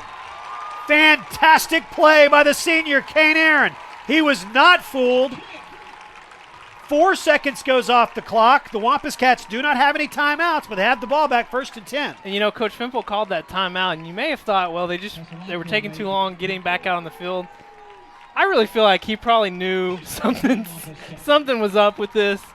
Well, you could see the way he was bringing Richmond up. I mean, he was deep to receive the punt, and then he started walking forward before the ball was even snapped. There was something that they saw that they knew that was coming. All right, so 4 wideouts for the Wampus Cats, including Luke Williams, who was in the game. Giovanni Johnson will run. He gets to midfield and to the 48. The clock will stop with 5 seconds. He picks up the first down, so the clock stops that. We'll see if Giovanni tries to down the ball here. And he will. He will spike it into the heels of L.J. Hansberry. We have seen teams struggle tonight with spiking the ball. Well, you know, the conditions are awful. Right, oh, yeah. Wait, no, it's not. It's perfect Terrible tonight. night out there, yeah. Yeah, I could have understood more of that last week. Had we intercepted that spike, that's Sports Center. I mean, that is Sports Center material, had that actually happened. 2nd down and 10. Johnson, quick pass to Nick Richmond. He's got room. Will McKenna blocks for him. He's got a first down, and the clock's going to run out. We've played 2 quarters, and nothing's been decided. We are tied 14-14. It is time now for the Conroy Regional Health System halftime show. Hi, I'm Dr. Greg Kendrick with Conway Regional Health System. Conway Regional has been an important part of this community since 1938, providing excellent care with skill and compassion. But we're not just a hospital. Let me tell you about some of our fantastic facilities and services. Located off of College Avenue, just a few blocks down from the medical center, Conway Regional After Hours Clinic is equipped to handle a wide variety of problems for patients of all ages. If you need urgent care, and it's after work or on the weekend, the Conway Regional After Hours Clinic is open 7 days a week with no appointment necessary. Conway Regional After Hours Clinic, your best option for after-hours care. Located on Robinson Avenue next to Laurel Park, the Conway Regional Rehabilitation Hospital is one of only 4 licensed inpatient rehab hospitals in the entire state. Patients are cared for by specially trained staff under the direction of an on-site physician who specializes in rehabilitation medicine. Conway Regional Rehab Hospital, your choice for comprehensive care to bring you one step closer to home.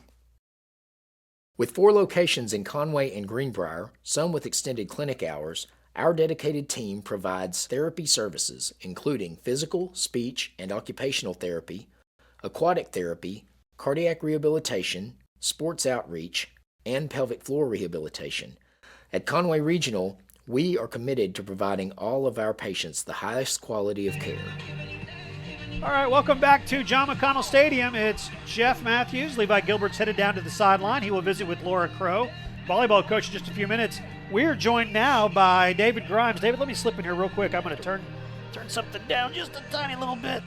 There we go, so we can hear us talk a little. We are going to visit about a couple of things. I wanted you to come up and talk about the article that you've got in the Log Cabin. It's a great series about the history of football here in Conway. Yeah, thanks for having me, Jeff. You know, Conway's lucky right now. We have 4 schools that play football, 2 colleges, 2 high schools, and in the middle of a series talking about each one of them. Like you said last week, Conway Christian played about 10 years, and this year for Conway High, they started their first football team in 1919, so it's 100 years ago, but this is actually their 99th team because they did not field a squad back in 1943. So that was during the war. During the war, Is yeah. that why? Yep, okay. Yep, pretty much, yeah. Yeah. But it's fascinating because 1919, but next year will be, like you said, the 100th year, but also the 100th team. Right, 100th team next year. So we'll definitely have to get some celebration about back former players to do something next year fun about that. Absolutely, it'd be fun. Yeah, it would be a lot of fun. And is that, I know I saw it online today, will that be in tomorrow's paper? It will be in Saturday's Log Cabin Democrat. Okay. It's on the Log Cabin's website right now. That's great stuff. I know you're enjoying doing some sports writing. Yeah. Next week we'll talk about Hendricks, and the week after that UCA, and then we'll follow up with a couple of columns kind of doing some overall comparisons and contrasts between some of the programs. Be kind of neat. I know, and our people that watch our broadcast will recognize your name and voice from these commercials about the Wampus Cat Booster Club. Please take a second and tell folks how they can get involved with that. Oh, yeah, the Booster Club's great. It helps fund a lot of the programs that the athletic department does privately. And the money goes to all the programs, not just football. It goes to men's and women's sports. And it's really vital to the program to be able to do some extra things that help us keep up with the other schools that we play. Yeah, and the Hall of Fame, which is going to come up in the spring. That's right. May of 2019, we'll induct our initial class. The Booster Club members get to help vote on that class, and it's open until October 31st.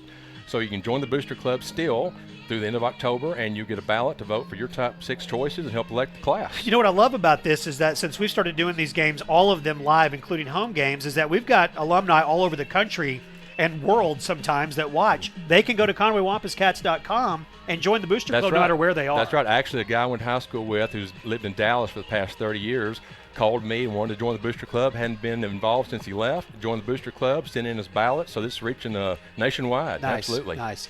Well, we appreciate your help with everything that we did. I know we kind of sprung that on you to want to put that commercial together. Oh, but yeah, it was fun. It's been so fun for us this year to get to do these home games live as well. And we wanted to use this vehicle to start reaching more and more people for Wampus Cat Athletics. Absolutely. No, appreciate what you guys do. We love to watch it when it's an away game we can't make. We're tuning in to watch, and it's a lot of fun. So thank you all. That's our pleasure. Thank you very much. It's David Grimes. We will take a quick 30-second break. When we come back, the Conway Wampus Cat Marching Band will be on the field. Helton's Wrecker U-Haul has the service you need. Whatever the automotive problem, Helton's has the diagnostics to repair it. If you're moving across town or across country, Helton's is your #1 choice for U-Haul in Conway. We have a wide selection of packing supplies for every aspect of your move. Also, we sell and install hitches. Call 327-4696 for a quote. At Helton's Wrecker U-Haul, we are always on our toes. Give us a call at 327-7681. It is halftime at John McConnell Stadium. Thank you so much for watching tonight. We are tied at 14. 14-14. North Little Rock scored the first 14 points, all in the first quarter. Conway scored the second 14 points, all in the second quarter. And at the half, we are tied. Coming up, Levi Gilbert talks to Laura Crow, the volleyball coach. They had a big match earlier this week. He will visit with her in just a little while. But right now, it is our pleasure to bring you the performance of the Conway Wampus Cat Marching Band. Ladies and gentlemen, for your halftime entertainment, we proudly present the Conway Wampus Cat Marching Band. The 2018 Wampus Cat Band show titled Beatlemania will feature Magical Mystery Tour, Lady Madonna, Eleanor Rigby, Blackbird, Yesterday, and Sgt. Pepper's Lonely Hearts Club Band. And now, under the field command of drum majors Riley Parker, Chris Walters, and Journey Jones, we proudly present the Conway Wampus Cat Marching Band.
the Conway Wampus Cats. And the Conway Wampus Cat Marching Band, fantastic job as always. So great to see them do more of their performance tonight, and we'll see more and more of it as the year goes on. All right, let's head down to the sideline now. Levi Gilbert has made his way down there, and he's joined by the volleyball coaches. Laura Crow and her assistant is with her. All right, Levi. Thanks, Jeff. We are live on the sidelines with Conway High coaches, volleyball coaches, Laura Crow and Chelsea Faison. And Coach, your squad 16-6-1 here early in the year and 7-2 in conference play. What stood out to you in the first part of the season? Well, I'll tell you what, we're growing as a team, so that's always important. Our hitters are starting to hit the ball a little bit harder. Our defense is getting after it a little bit more, and our serves are becoming more aggressive. And our setters are doing a good job of running the court for us. So I'm proud of them all. I mean, they're all doing a good job. And I heard you had a big match last week with Southside. No, it didn't go the way you wanted, but I heard the crowd here was pretty awesome. Yes, the crowd was awesome. The coaches talked to their kids. Some of them, came out to support us. A lot of the students, the girls' friends, they were there to support them. The parents, everybody was just really, really into the game. That probably was pretty similar to our state tournament that we hosted last year with that crowd and the noise. It was a really good environment to play in. We were down 2 sets to Southside, and I was extremely proud of our girls. We made a few adjustments and came back and won the next 2 and went into a 5th set. So they fought for it and fought hard. It just didn't turn out the way we wanted, but we'll keep pushing. And I know you guys have a great opportunity for Conway fans to come out again here in the next week or so with the Conway Tournament. Can you tell us a little bit about that? Absolutely.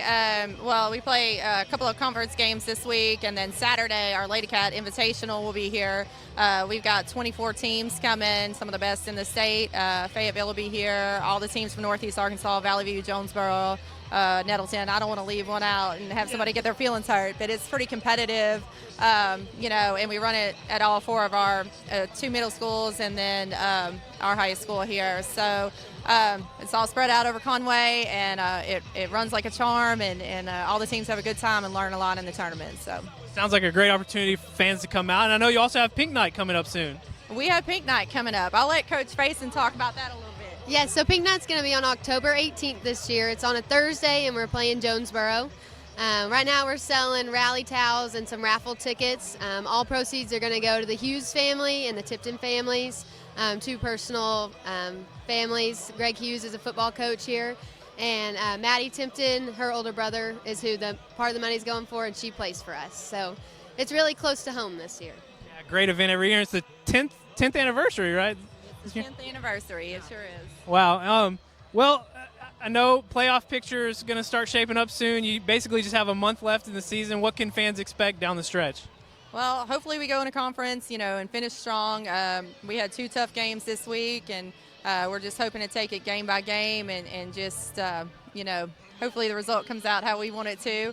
And state tournament this year is in Bentonville, and it starts October 23rd. So. All right, very cool. Well, thanks for giving us some time tonight here on the sidelines. We're going to take a 30-second break. We'll be back with the rest of the Conway North Little Rock action right here on Channel 5. As we celebrate our 20th anniversary, all of us at Legacy Fencing want to thank you, the citizens of Conway and Faulkner County, for making us your favorite fencing company. Our goals remain unchanged: to provide fencing based on its longevity in years and not solely on the price per foot. We do 1 fence at a time at a competitive price. For 20 years now, Legacy Fencing has been turning first-time customers into returning customers. That's the Legacy difference. The Wampus Cats making their way out of the indoor practice facility that's across from the home stands. It had to be a good, intense, focused halftime locker room. Cats are tied with North Little Rock 14-14. Both of these teams came in perfect. Look at Kane Aaron there coming by, slapping hands with some kids. It's very cool to see. The Wampus Cats and North Little Rock both 4-0, 1-0 in conference play. North Little Rock, the number 1 team in the state across every poll. Conway ranked anywhere from 2nd to 4th, depending on the poll. And through one half of play, we are tied at 14. I want to take a moment, check the other scores from around the 7A tonight. Elsewhere in the 7A Central at Southside, the Mavericks are leading Cabot 17-14. So that's a matchup with the team we played last week, Southside, and the team we play next week, Cabot. Mike Malham still going for win number 300 in his career. Bryant is playing at War Memorial Stadium, of course, for the second time this year. They opened their season with the Salt Bowl against Benton. Tonight they're playing against Catholic at War Memorial, and Bryant leads 28-14 in the second quarter. Northside is playing at Little Rock Central, and the Grizzlies are winning easily in the second quarter, 20-0. So Southside, Bryant, and Northside are your teams that are winning as all of the games in the 7A Central approach halftime. In the 7A West, Harbor is playing host to Rogers Heritage. At halftime, Harbor's got the lead 17-13. Fayetteville's on the road at Rogers trying to bounce back from a loss a week ago to Bentonville West. Fayetteville leads Rogers 28-14. In the second quarter, Springdale leads Bentonville West. That's a matchup of two of the teams that are 1-0 in the 7A West. Springdale has the lead on the road 13-7 as they are late in the second quarter. And Bentonville on top of Van Buren, both of those teams also unbeaten through the first week of the conference season. Bentonville having it easy with Van Buren right now, leading 23-0. Bentonville leads over Van Buren 23-0. We'll take a 30-second break. When we come back, we'll have the first half stats, and we will get ready for the second half of what has become a great one, tied at 14 between Conway and North Little Rock on Conway Corp Channel 5. At Conway Regional, every day brings new challenges and celebrations. And one of those celebrations is being named the #1 hospital in Central Arkansas for coronary bypass surgery and cardiac care. While we're proud of our awards, our team is driven by something more. You. You're our #1. And for us, that's the #1 worth celebrating. One team, one promise. Conway Regional. Wampus Cats gathering around Coach Fimple to our left. And that was an exciting first. It was an exciting first half. It was a really exciting second quarter. Right, not an exciting first quarter. That's probably true. But overall, an exciting first half. And the tide definitely did shift in that second quarter for your Conway Wampus Cats. As they were outgained severely in the first quarter, but now total offense, things pretty even between the two. Of course, Conway's doing it more with the receiving yards, coming off that big pass play to Kerry McLean. Giovanni Johnson leading the way, rushing with 46 yards, and the score that tied it back up right before the end of the first half. And then, of course, Giovanni, 4 of 11, 136 yards and 1 touchdown.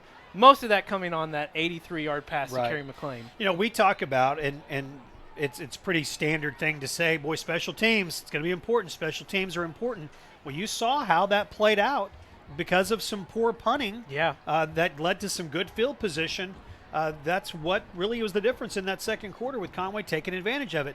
You can't say enough good things, though, about this Wampus Cat defense because it really felt like, oh, no, here we go again. Right. Yeah. First two drives, North Little Rock moves down the field and scores easily. Conway 3 and out their first two drives.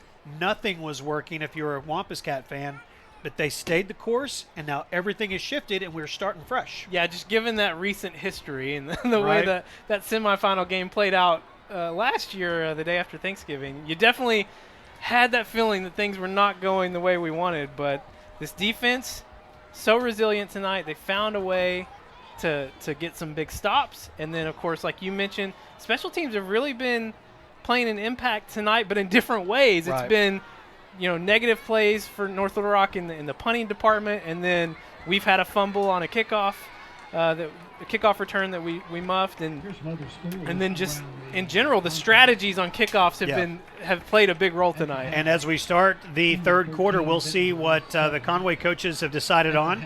If they will do another short pooch kick and try to keep the ball out of the hands of the dangerous return men for North Little Rock. Once again, it's worth mentioning we did at the beginning of the game, and we know a lot of you have joined us since as the game has been going on, and folks are seeing on social media that we've got a tie ball game between the #1 and #2 teams in the state. This North Little Rock team has not lost a conference game, a regular season game, or a game to a team from Central Arkansas in over 3 calendar years. It was September 25th, 2015 when they lost to Cabot. Since then, they've lost to Bentonville in the state playoffs, and they've lost to Fayetteville in the state playoffs. And that's it. This team has been rolling for the past few years, and they find themselves on the road tied with your Wampus Cats. And I think you started to see that manifest itself on the field that last quarter as they just started to look a little unsure of themselves.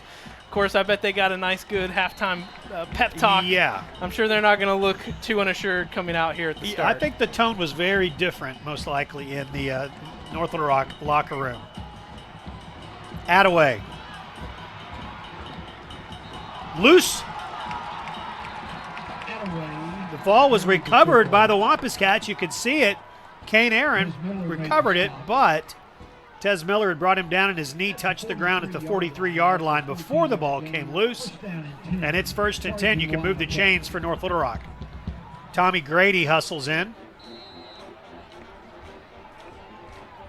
With the extra down lineman, we've really just seen just 2 or 3 linebackers at most tonight. Tied at 14. That's Brandon Thomas. He's got room. Tackled at the 35-yard line. Conway fans calling for a hold out there on the far side of the field. I thought I saw something that resembled a hold also. 1st and 10 at the 34.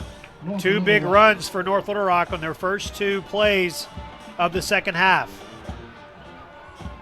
Well, you knew they weren't going to play like they did in the second quarter all night.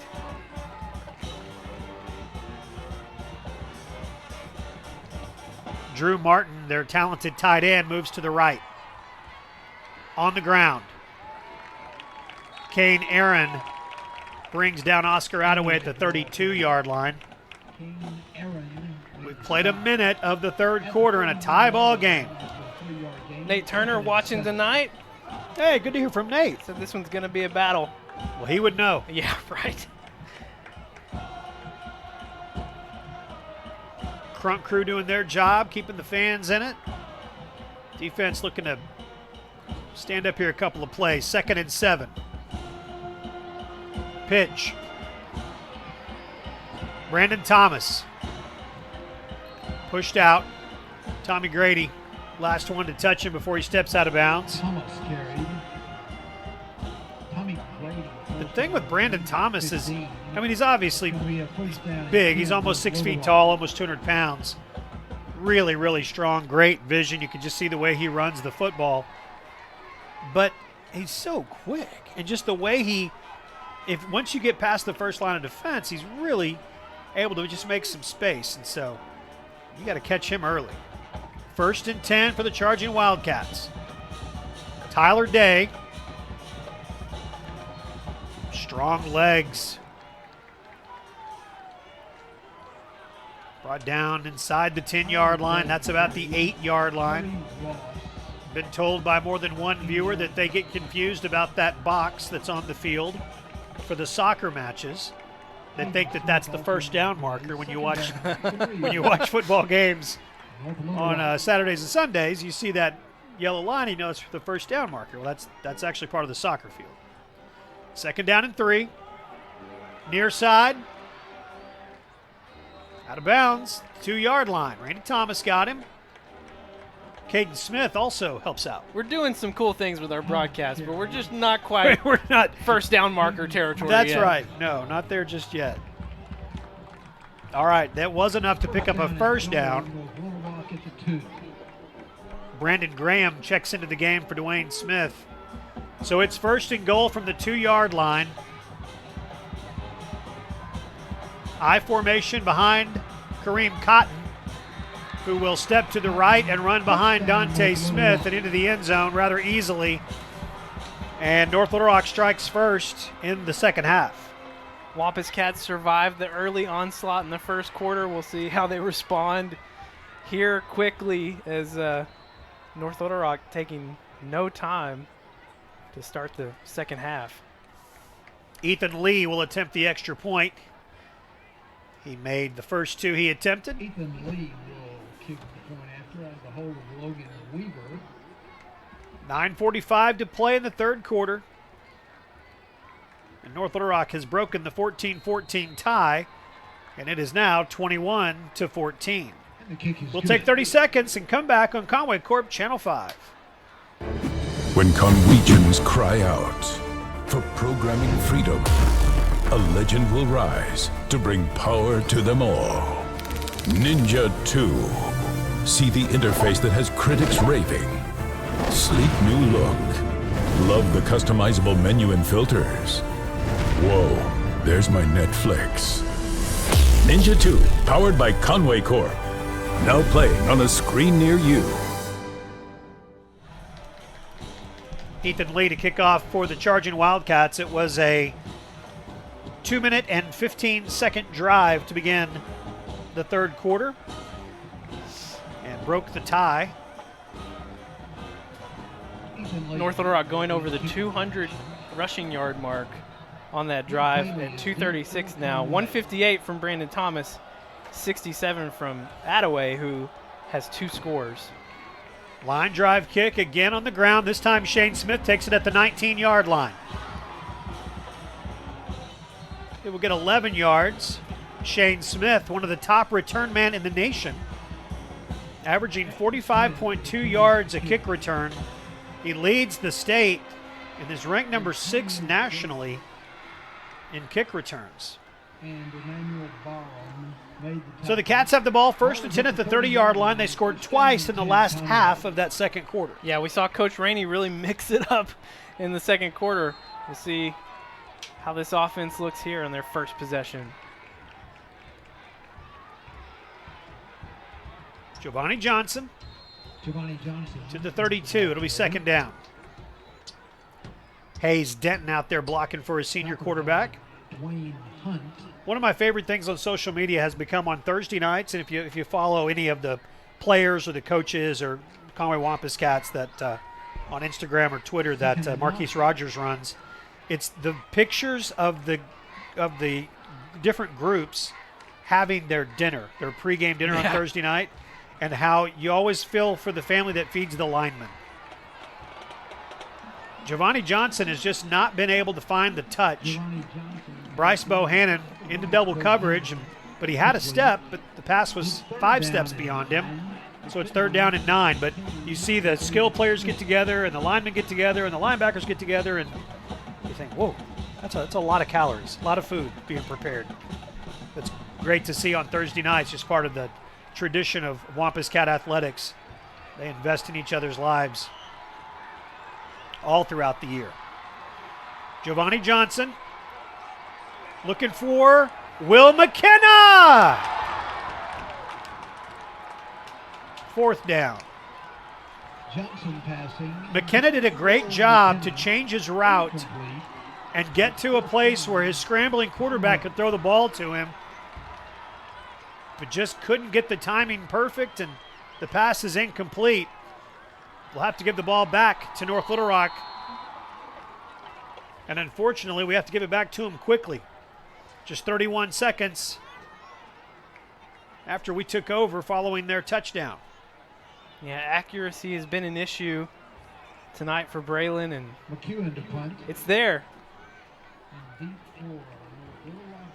I'm only going to correct you and say Giovanni instead of Braylon. Did I say Braylon? You did, but it's fine. Yeah, you know what I meant. Sorry, Giovanni. I did always think when he played 2 years ago against when he came Cabot, yes, he reminded me so much of Braylon, and it's gotten even more noticeable now that Braylon is playing. Now he's for playing UCA. again, right? Yeah. There was a time we didn't get to see Braylon play, but he's definitely playing at a very high level. UCA on the road tomorrow in Huntsville, Texas, taking on Sam Houston State. First and 10 for the Charging Wildcats. The defense for Conway looking to get them off the field. Kareem Cotton under center.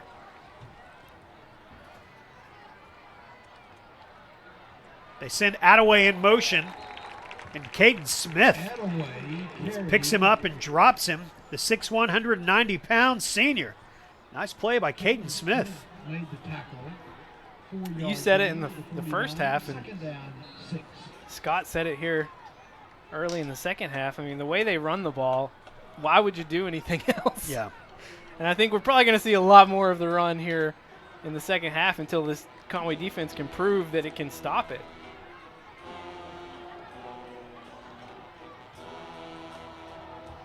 Pitch. That's Thomas. Brandon Thomas pushed down at the 33-yard line. There are flags on the field, and it appears there was a hold. The other thing, if you're North Little Rock, I mean, once you get up by 2 scores, it just you want to run the ball. Yeah, it becomes a time issue. They got Mason Carlin, the left tackle, for the hold. We saw penalties help kind of spark a stop for the defense in the second quarter that kind of shifted the tide. Maybe we'll have it here again. Second down and 15. I formation with Tyler Day as the fullback. Misdirection. That's Attaway. He plants that foot and cuts it upfield. He will get back to the 44-yard line. And that is 3rd down and 11. Great job by Parker Prock out on the far side, taking on a blocker, forcing Attaway back inside where the rest of his Wampus Cat friends were there to make a play. Darius Washington hustles off the field, and Brandon Graham comes on the field, and it's 3rd down and 11. Very, very big play here about halfway through the third quarter. Pass. Did he catch it? Was he in bounds? Sure was. Braylon Battles, 6'3", 170-pounder, went up high and made the catch. Randy Thomas was there defensively. Cotton there. Doesn't look like a sophomore when he throws the ball like that. Braylon Battles had a couple of inches on Randy Thomas, and that's really all it took. Go up and bring that one in. 1st and 10 for North Little Rock.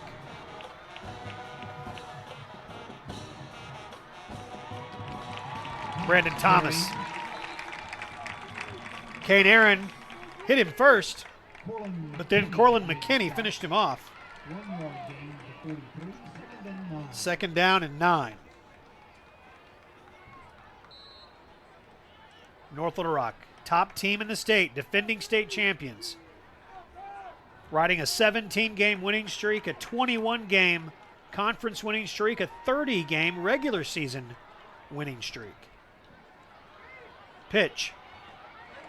Tony Pasalakwa and Brandon Graham team up to make the stop on Brandon Thomas, and it's 3rd down. In this last few plays, you're really seeing this Conway defense keeping containment on the outside, forcing these North Little Rock running backs back to the interior where there's more Conway defenders. And another 3rd down here. North Little Rock, it seems like they've been great on 3rd downs tonight, but really they're just like 2 for 8. 3rd down, 7. Nobody in the backfield. Motion. Handoff to Attaway. Needed 7, he got 8. 1st and 10, North Little Rock. Attaway carried. Brandon Graham ran him out of bounds. You think that sometimes those big plays are the most demoralizing, but sometimes it's those little 3rd down and you just get enough to keep it going. 3rd and 11 and 3rd and 7, and they just barely picked up the 1st down both times. Tyler Day behind Kareem Cotton. Single back. There's the sweep to Thomas. Big hit, knocked his hat off. Thomas carried. So Brandon Thomas will have to come off the field. The 2nd time tonight, his 2nd time a helmet for a North Little Rock player has. I don't know if it was him the 1st time, but. At the 24, 2nd down, 2. 2nd down and 2. He picked up 8. Cats really want to keep this to a 1-score game. 6 minutes to play in the 3rd quarter.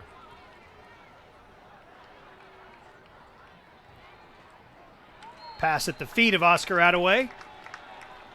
3rd down and 2. Cotton passing, intended for Attaway, incomplete. Malik Benton defending. It's still third down now and 2. Let's see if these Wampus Cat fans realize how big a play this is. Third down and 2. Probably going to have to stop him twice, but just stop him the first time before you can stop him twice. Cotton. The pitch to Thomas. Going to be close to a first down. Tez Miller stepped up. Caden Smith as well. Made the tackle. And it is fourth down. Great job there by Tez. Sure was. Coming up, definitely taking on some bigger blockers in front of him and using that speed to cut underneath. And they are going to go for it here, 4th and 2.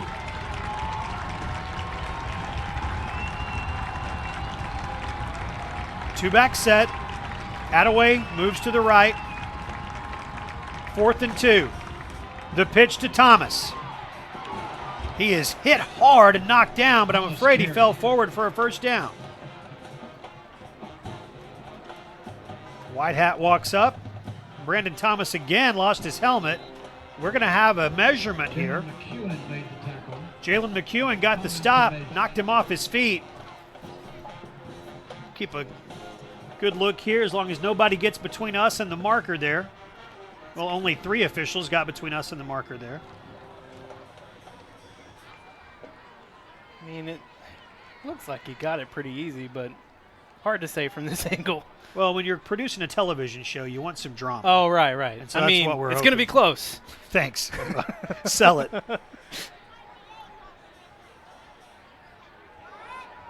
Ooh. Well, it's about the length of a football.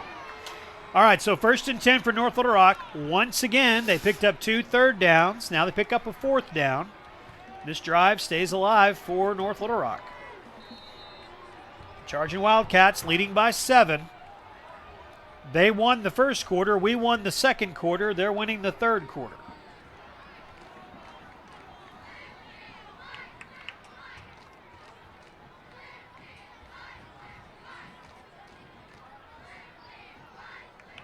Well, they are trying to rip that ball out. Tyree Ross on the first to hit him. Tyler Day is the ball carrier. Tyler Day. Stopped by the interior of the Conway defense at the 19. 2 older brothers that have played college football. Juan and Alex, who we've seen play over the years for North Little Rock. 2nd down and 8.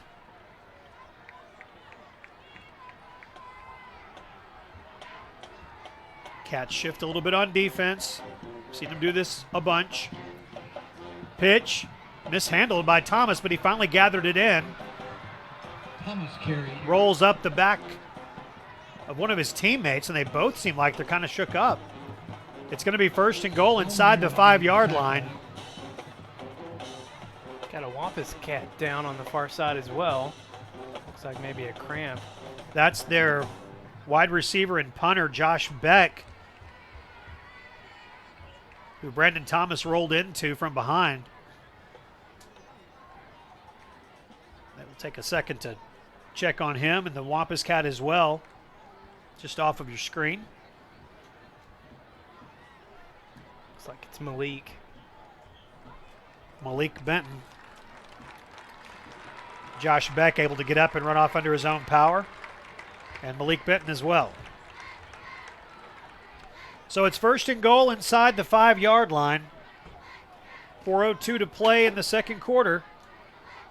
North Little Rock scored on their first 2 possessions of the first half, threatening to score on their first 2 possessions of the second half. Yeah, this quarter sure has played out a lot like that first quarter did. Yep.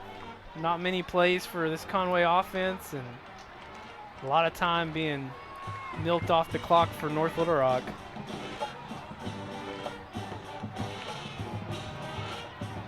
Tripped up. Corlin McKinney got in there and hit him low. It was Brandon Thomas who fell to the 2-yard line. Maybe got the 1. 2nd down and goal. 2nd down and goal at the 1.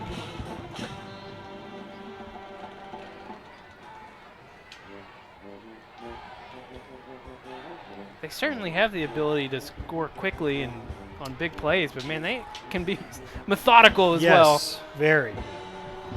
Whether you want them to be or not. Cotton. It's folded up right at the goal line. You're seeing a great angle. Cotton carried. Now the referee is going to step to the side and say touchdown. So Kareem Cotton gets in his second touchdown of the quarter, and the Cats trail by 13. Wampus Cats erased a 14-point deficit in the first half. Looks likely that they're going to have to do that again here in the second half.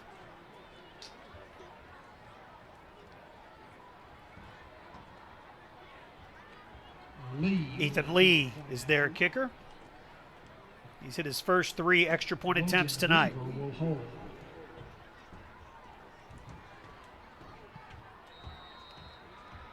28-14, the line drive is good. 2 minutes, 58 seconds to play in the third quarter. We take 30 seconds and we come back on Conway Corp Channel 5. Steve's Auto Center is Central Arkansas's most reliable auto repair and recovery company. Our state-of-the-art facility in Conway is your one-stop shop for everything automotive. With over 80 years combined experience, our certified technicians are known for expert workmanship and attention to every detail. We also provide the area's very best towing and recovery services. We take great pride in our work, and your satisfaction is 100% guaranteed. Come to Steve's Auto Center for all your automotive needs. Position. Luke Bailey deep to receive for the Wampus Cats as Ethan Lee is going to kick off once again. These have been more of an adventure than they should have been tonight. Well, I mean, credit North Little Rock on the strategy because it has worked. They've kept Conway at pretty average field position on the night and even forced a turnover. Shane Smith mishandles it. Gathers it up and gets to the 19-yard line. And that's where the Wampus Cats will have it 1st and 10. It's a good look at the Wampus Cat defense. Those guys have been on the field a lot tonight. Tony Pasalacqua, Kane Aaron, Tyree Ross. You're starting to see it on their faces, too. Yeah. Tired. Some tired cats out there. And you said it. They've come back from 14 down tonight. Not only this season, but tonight they've done it. So a lot of football still to play. Giovanni Johnson looks to run. Back to the original line of scrimmage. It's 2nd and 10. Dwayne Hunt makes the stop.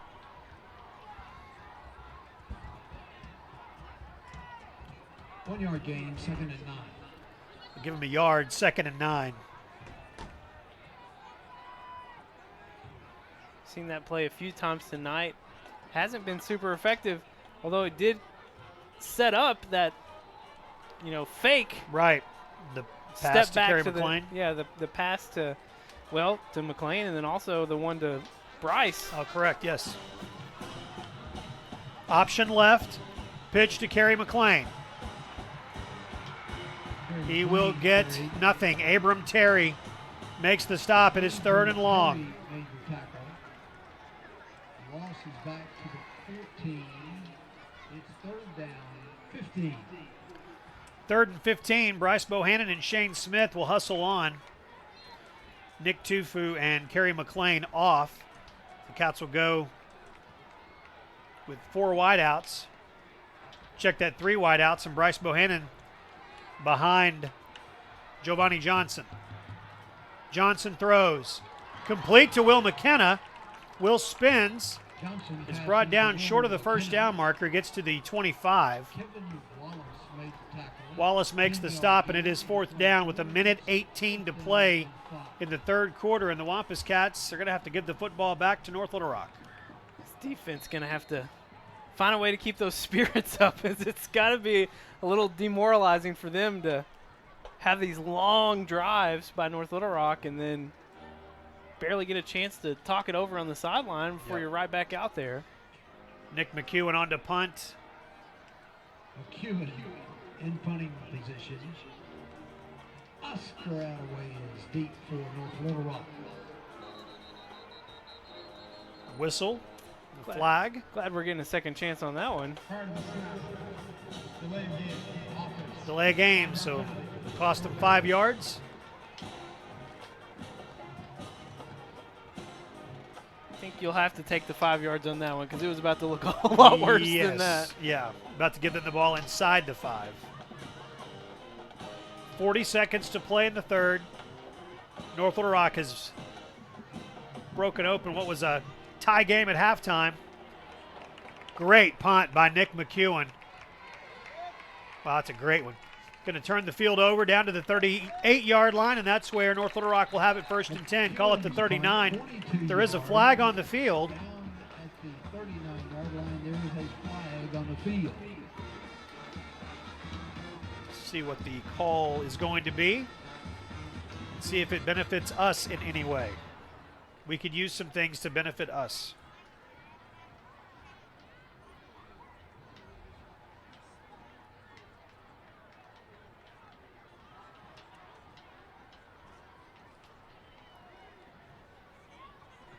During the kick, holding. Return to number 61. That's a 10-yard foul at the end of the kick. So what was a good punt just became a better punt. It's a great punt by McEwen. Add on another 10 yards and flip that field over. At least put your defense in a slightly better spot. The 29-yard line, 1st and 10. Coming up between the third and fourth quarters, it's our Wampus Cat Report with Mason Choate. Mason, our Wampus Cat Athletics and Channel 5 intern, put together another report, and we'll have that for you coming up in just about a half a minute. Handoff. It's Tyler Day. He is the big fullback. Those 3 running backs are similar in size, but Day's definitely the biggest of the 3. 6'3", 230. The other 2 are right at 6 foot, 200 pounds. Final 10 seconds. Missed having that sideline camera last week in the rain. Right, yeah. It makes a huge difference. And they're going to let the clock run out, and that is going to do it for the third quarter. Well, Conway looked like this in the first quarter, and they looked like this in the third quarter. But in the second quarter, we looked really good and scored 14 points to tie the game. Let's hope the same fate is upon us in the fourth quarter. Time now for the Wampus Cat Report with Mason Choate. Thanks, Jeff. The girls' golf team traveled to Northwest Arkansas earlier this week, where they placed 6th in the conference tournament on the first day, and Sam Steiner advanced to the state tournament the second day. The boys' golf team will travel to Cabot next week for their state tournament. The volleyball team started their second half of 6A Central Conference play on Tuesday versus Fort Smith Southside. They dropped the first 2 sets to the Mavericks and then won the next 2 in a comeback fueled by Emma Begley and Carly Ferguson. They would go on to drop the 5th set 15-12, pushing their record to 14-6-1. The team will play next Tuesday night against Cabot at home. Senior tennis players played their last regular season conference match against Bryant earlier this week. The boys won 8-1 and the girls won 7-2.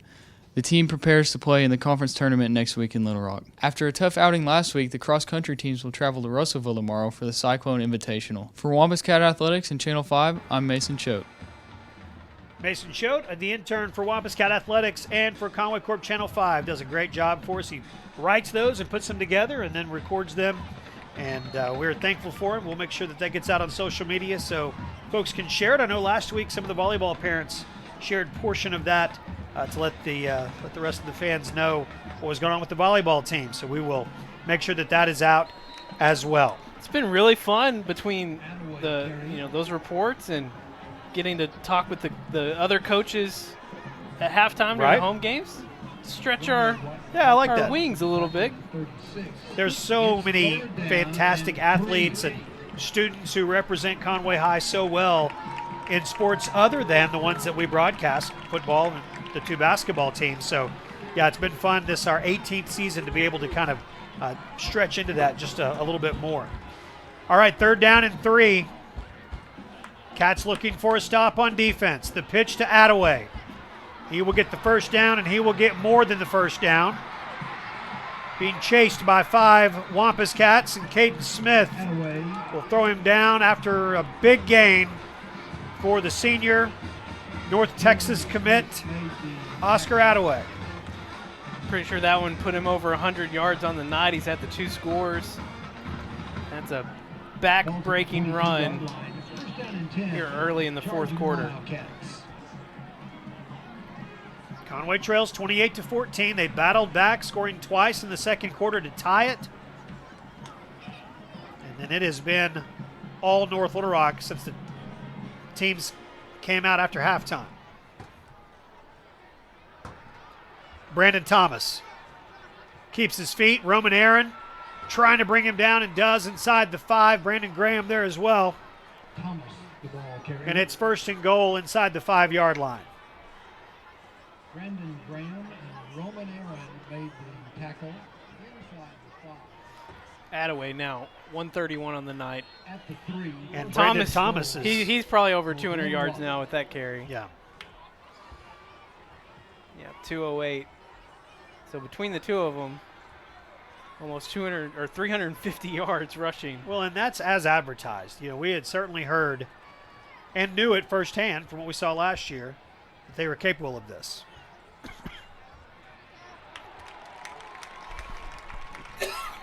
Big stop there by the defense. They're not giving up. By a host of Wampus Cats. Keith Fimple and Greg Hughes there on the sideline. Trying to find a way to get a stop, maybe a turnover. Not giving up. Still playing hard. 2nd down and goal from the 2. 1-yard gain. 2nd down and goal with the 2.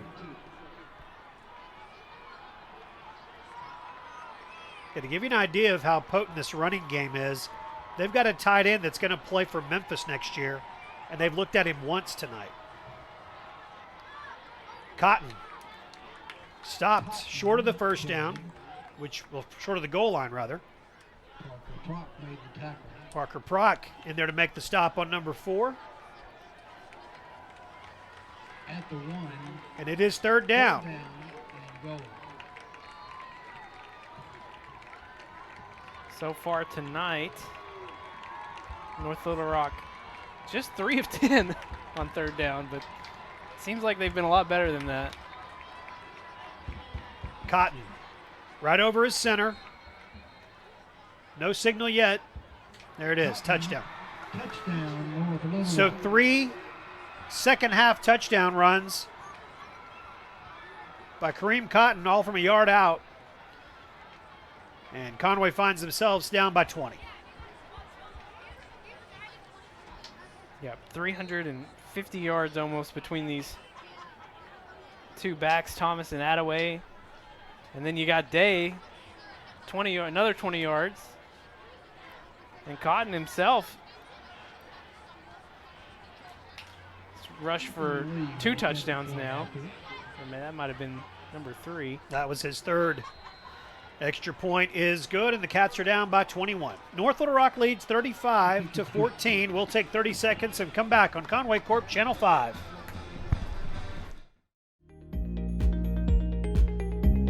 Automate your home with Conway Corp Home Security and Automation. Arm and monitor the whole house for 24/7 security. Control your lights and check on pets when you're away from home. Convenience for you, powered by us. 9:21 to play in the ball game, and the 2nd half has unfortunately belonged to the Charging Wildcats. Yeah, 359 rushing yards now on the night for North Little Rock. 434 yards of total offense. Hey, everybody. Yeah, a little look into our world here. Robin, our sideline camera, you could probably see that our door was open because it's really a beautiful night outside. It's cool, it's clear, crisp, beautiful. But it's about 160 degrees in the press box right now, and our windows are fogging up. So we got the door open trying to get where we can see the field. There's another line drive kick. It hops. Taken by Shane Smith. Shane Smith bouncing around to the 33-yard line. Shane Smith returns. And it is going to be 1st and 10 there for the Wampus Cats. Trailing by 21. 9:14 to play. I feel for Shane Smith tonight because those averages are going to go down. No fault of his own. He's trying to make something happen, but North Little Rock taking no risk tonight on the kickoff team. Now, they haven't had one that's been in the air longer than 15 yards yet. Giovanni Johnson brings his team out there. Slade Smith sets up to the right. He's next to Hayes Denton. Those two guys, during the bye week, took college visits. Slade went to Auburn and Hayes went to Baylor. Wheel route for Kerry McLean. Can't bring it in. 2nd down and 10. Johnson passing in. It's been one of those nights for Giovanni. He's struggled with accuracy, but then has a chance there and puts it right on the money. Can't bring it in. 5 of 15 now for Giovanni. 1/3 of his passes are complete. So you will have to get that fixed. That's something that you have to find a way to just get the timing back and the accuracy back. Going to try it again. Looking for Will McKenna. Will was being held up. No flags are called or thrown. And Incomplete. Cedric Kane hanging on. it's always the calls like that or the plays like that that happen in front of the bench of the team that did not get the call that you think, well, what are those officials hearing? There's got to be some questioning of why, in that case, a call was not made. 3rd down and 10.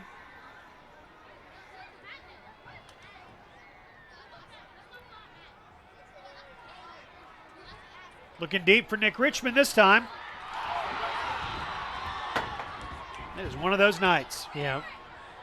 Johnson passing. Giovanni's, the timing is there and the passes are on. Protection's been there. Yes. He hasn't, for the most part, hasn't been running for his life tonight. I mean, he's struggled a little bit with the accuracy, and then we've had, I think, 3 drop passes now. Conway really not much more to do at this point other than to try and air it out and get something going. Well, down 3 scores, a touchdown there would have given you at least some hope. Maybe an onside kick. Instead, it's a punt. And there's not going to be a flag as McEwen was hit. Attaway returns it. Now a flag comes in, but that'll be on the return. Nick McEwen was hit on the punt. And I got to give it to Nick. He really tried to sell it. I mean, he wasn't hit hard, but there was contact. Hit enough, right. And, he collapsed very quickly. But just no go from the officials. But we do have flags on the There are 3 on the of play. them, yep. Looks like they're playing Bago. During the return, personal foul. Return team number 97 for a blindside block. That's 15 yards from the spot of the foul. First down. Blindside block called. They got Terrell Allen for the infraction. And so that'll cost them some yards. Back to the 35-yard line. 1st and 10 now for North Little Rock. Conway looking for a turnover, a stop, something positive. Try to do some damage control here in the last 8 minutes and 45 seconds.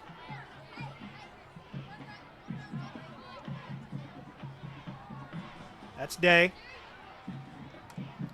Tez Miller went down low. Got him. Brought him down at the 40-yard line. Once again, the Wampus Cats are on the road next week. We will be in Cabot against the Panthers. Final regular season matchup between a Conway squad and a Mike Malham coached Cabot team. Cabot in a dogfight right now with Southside. 24 all in the 3rd quarter. Okay. Malham looking for win number 300. Been trying for a few weeks. They lost a heartbreaker last week in a game that was postponed until Saturday because of the weather. We haven't talked much about that, but it's weird to say we got really lucky last week.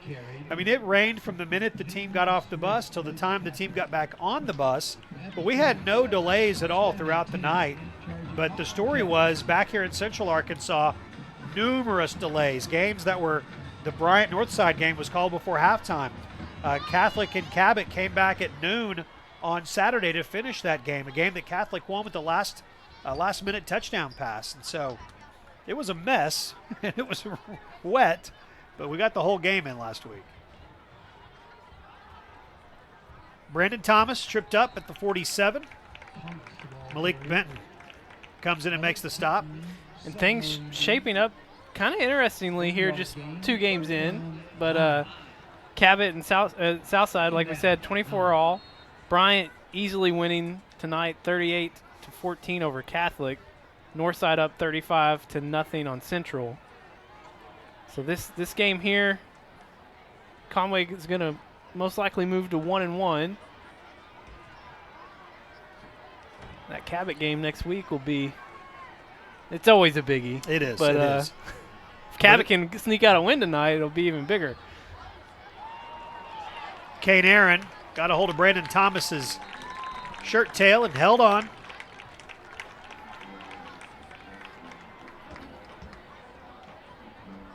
Thomas. Yeah, after tonight, it'll be Bryant and North Little Rock who will be the 2 7A Central teams who will be perfect through the first 2 games.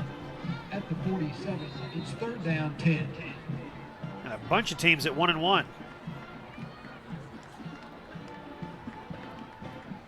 Cabot and Southside, both those teams trying to be 1-1 and not fall to 0-2. Well, the road to the state championship is going to go through North Little Rock. They have shown to be very impressive still. Tyler Day to the 45-yard line. Caden Smith's played a nice game. Caden Smith made the tackle at the 45. 4th down and 2. 4th down and 2. Kane Aaron and Tommy Grady hustle on. Yeah, you mentioned Caden Smith. I mean, I feel like he's been getting more and more reps as we've gone along, but really tonight he's been on the field quite a bit.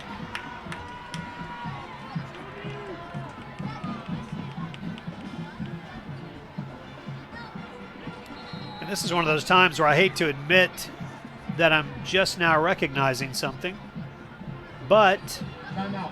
North Little Rock. Their first of the half. I have not seen Reed Hughes in a while. Have you seen 44 lately?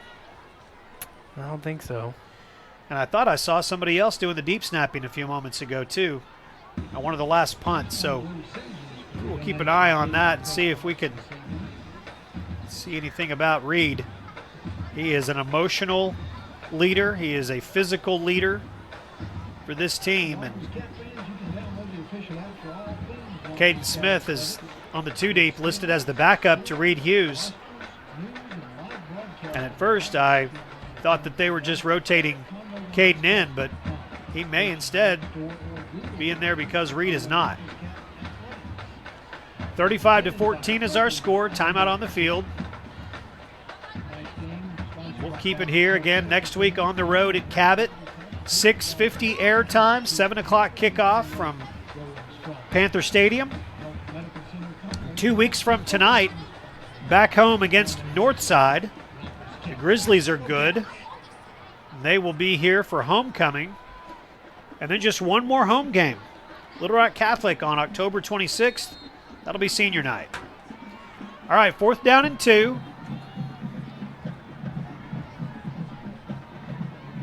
It's 4th down and 2 at the 45.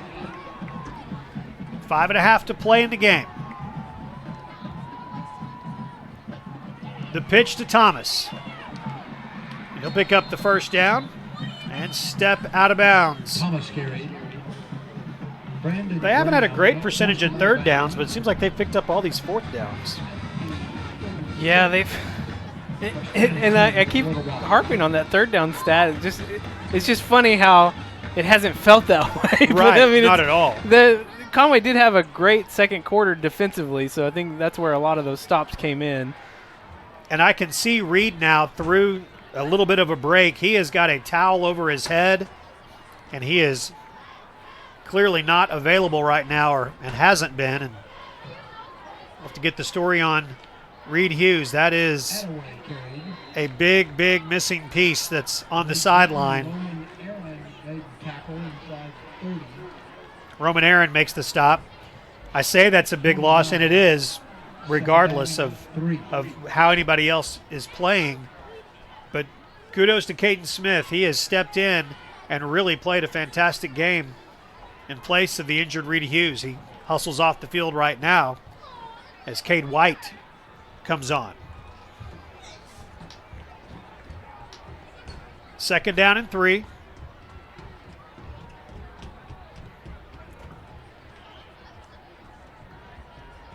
Thomas at the fullback slot that time.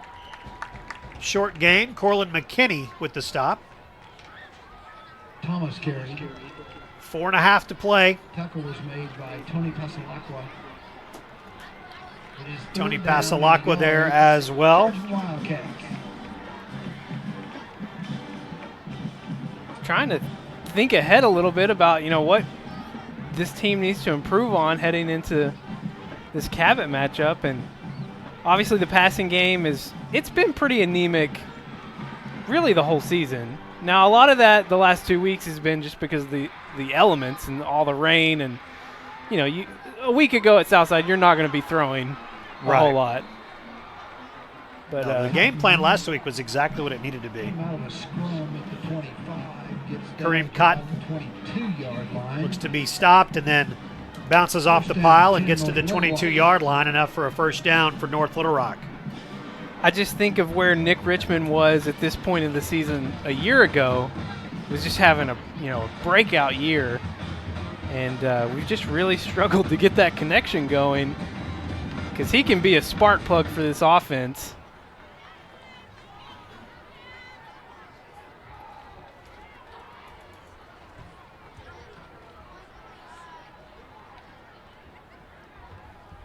The defense still playing hard. Attaway carry. Oscar Attaway with the carry. Brandon Graham and others make the tackle. Brandon Graham was there. So yeah, Levi, just that trying to get that part of the game just where it's something that teams have to pay attention to again. And just being able to extend drives. Absolutely. It's been so difficult for this defense tonight. The longer this has gone on, the more tired they've gotten. It's hard to continuously execute and come up with big stops when you're just on the field so much. Quarterback keep. Kareem Cotton inside the 10-yard line. And it will be 1st and goal for North Little Rock. They will get the win tonight, and they will also get the win by the 13 points necessary to get the most tiebreaker points. Something tells me that may not be anything they have to worry about this year. This is a North Little Rock team that is about to win its 18th consecutive game. North Little Rock. And again, be 37-2. The first 4 games that Jamie Mitchell coached here, they lost. They lost those first 4, 0-4. Losing to Cabot on September 25th, 2015 to go 0-4. Since then, 37-2 with the victory tonight. Cabot falling at Southside. Looks like we have a final score here, 30-24. Okay. So Southside gets the win. They are now 1-1. Cabot falls to 0-2, and that is who we play next week. So we're going to go on the road to take on Cabot as Mike Malham continues to look for his 300th career victory. And North Little Rock will not put any more points on the board here as they will take a knee in the victory formation. It's going to bring a lot of emotion to a game that's already fraught with emotion every year. Well, and Conway knows what they want, and that is what everybody in this, in either one of the 7A Central or 7A West wants. You want to be one of the top 2 seeds. If you're one of the top 2 seeds, then you get a bye in the first round and a home game in the second round. So that's a huge advantage to get that break. If you are one of the 3rd or 4th place teams, then you get a home game in the first round, but then you go on the road to one of the 1 or 2 seeds from the West. And so there's tiers to it. You want to finish 1st or 2nd, or you want to finish 3rd and 4th, 5th and 6th make it. 7th and 8th, you're playing basketball. So it's important that they bounce back. It's important that they win these games. North Little Rock is just a powerhouse right now. And hanging with them like we did, fighting back, tying the game at halftime, kept a lot of people here, I think, at John McConnell Stadium, and maybe kept a lot of people watching that may have otherwise left or tuned away. But it is going to be a North Little Rock victory, 35-14.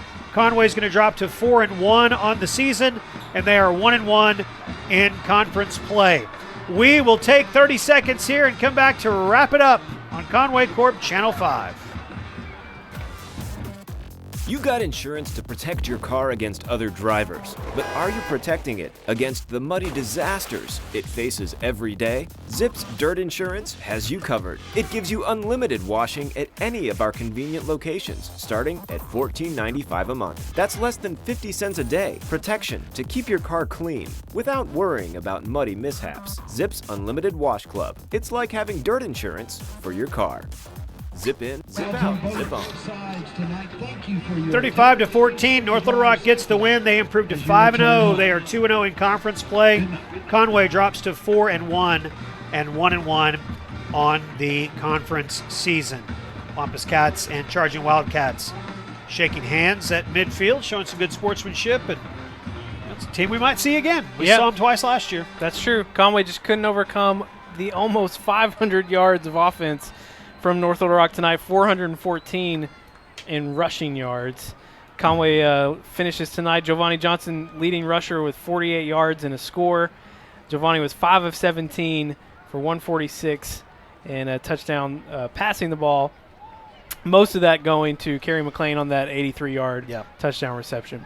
Well, tough night, and that North Little Rock team is good as advertised, and they will be a team to they're the state champions. They're the number 1 ranked team. They're unbeaten. They are the top team until somebody knocks them off, and right now they're still the best. Conway falls 35-14 to North Little Rock. We will see you next week when we're on the road at Cabot again, on the air at 6:50, and then the kickoff at 7 o'clock from Panther Stadium for Conway and Cabot. Thank you so much for watching Conway Corp Channel 5.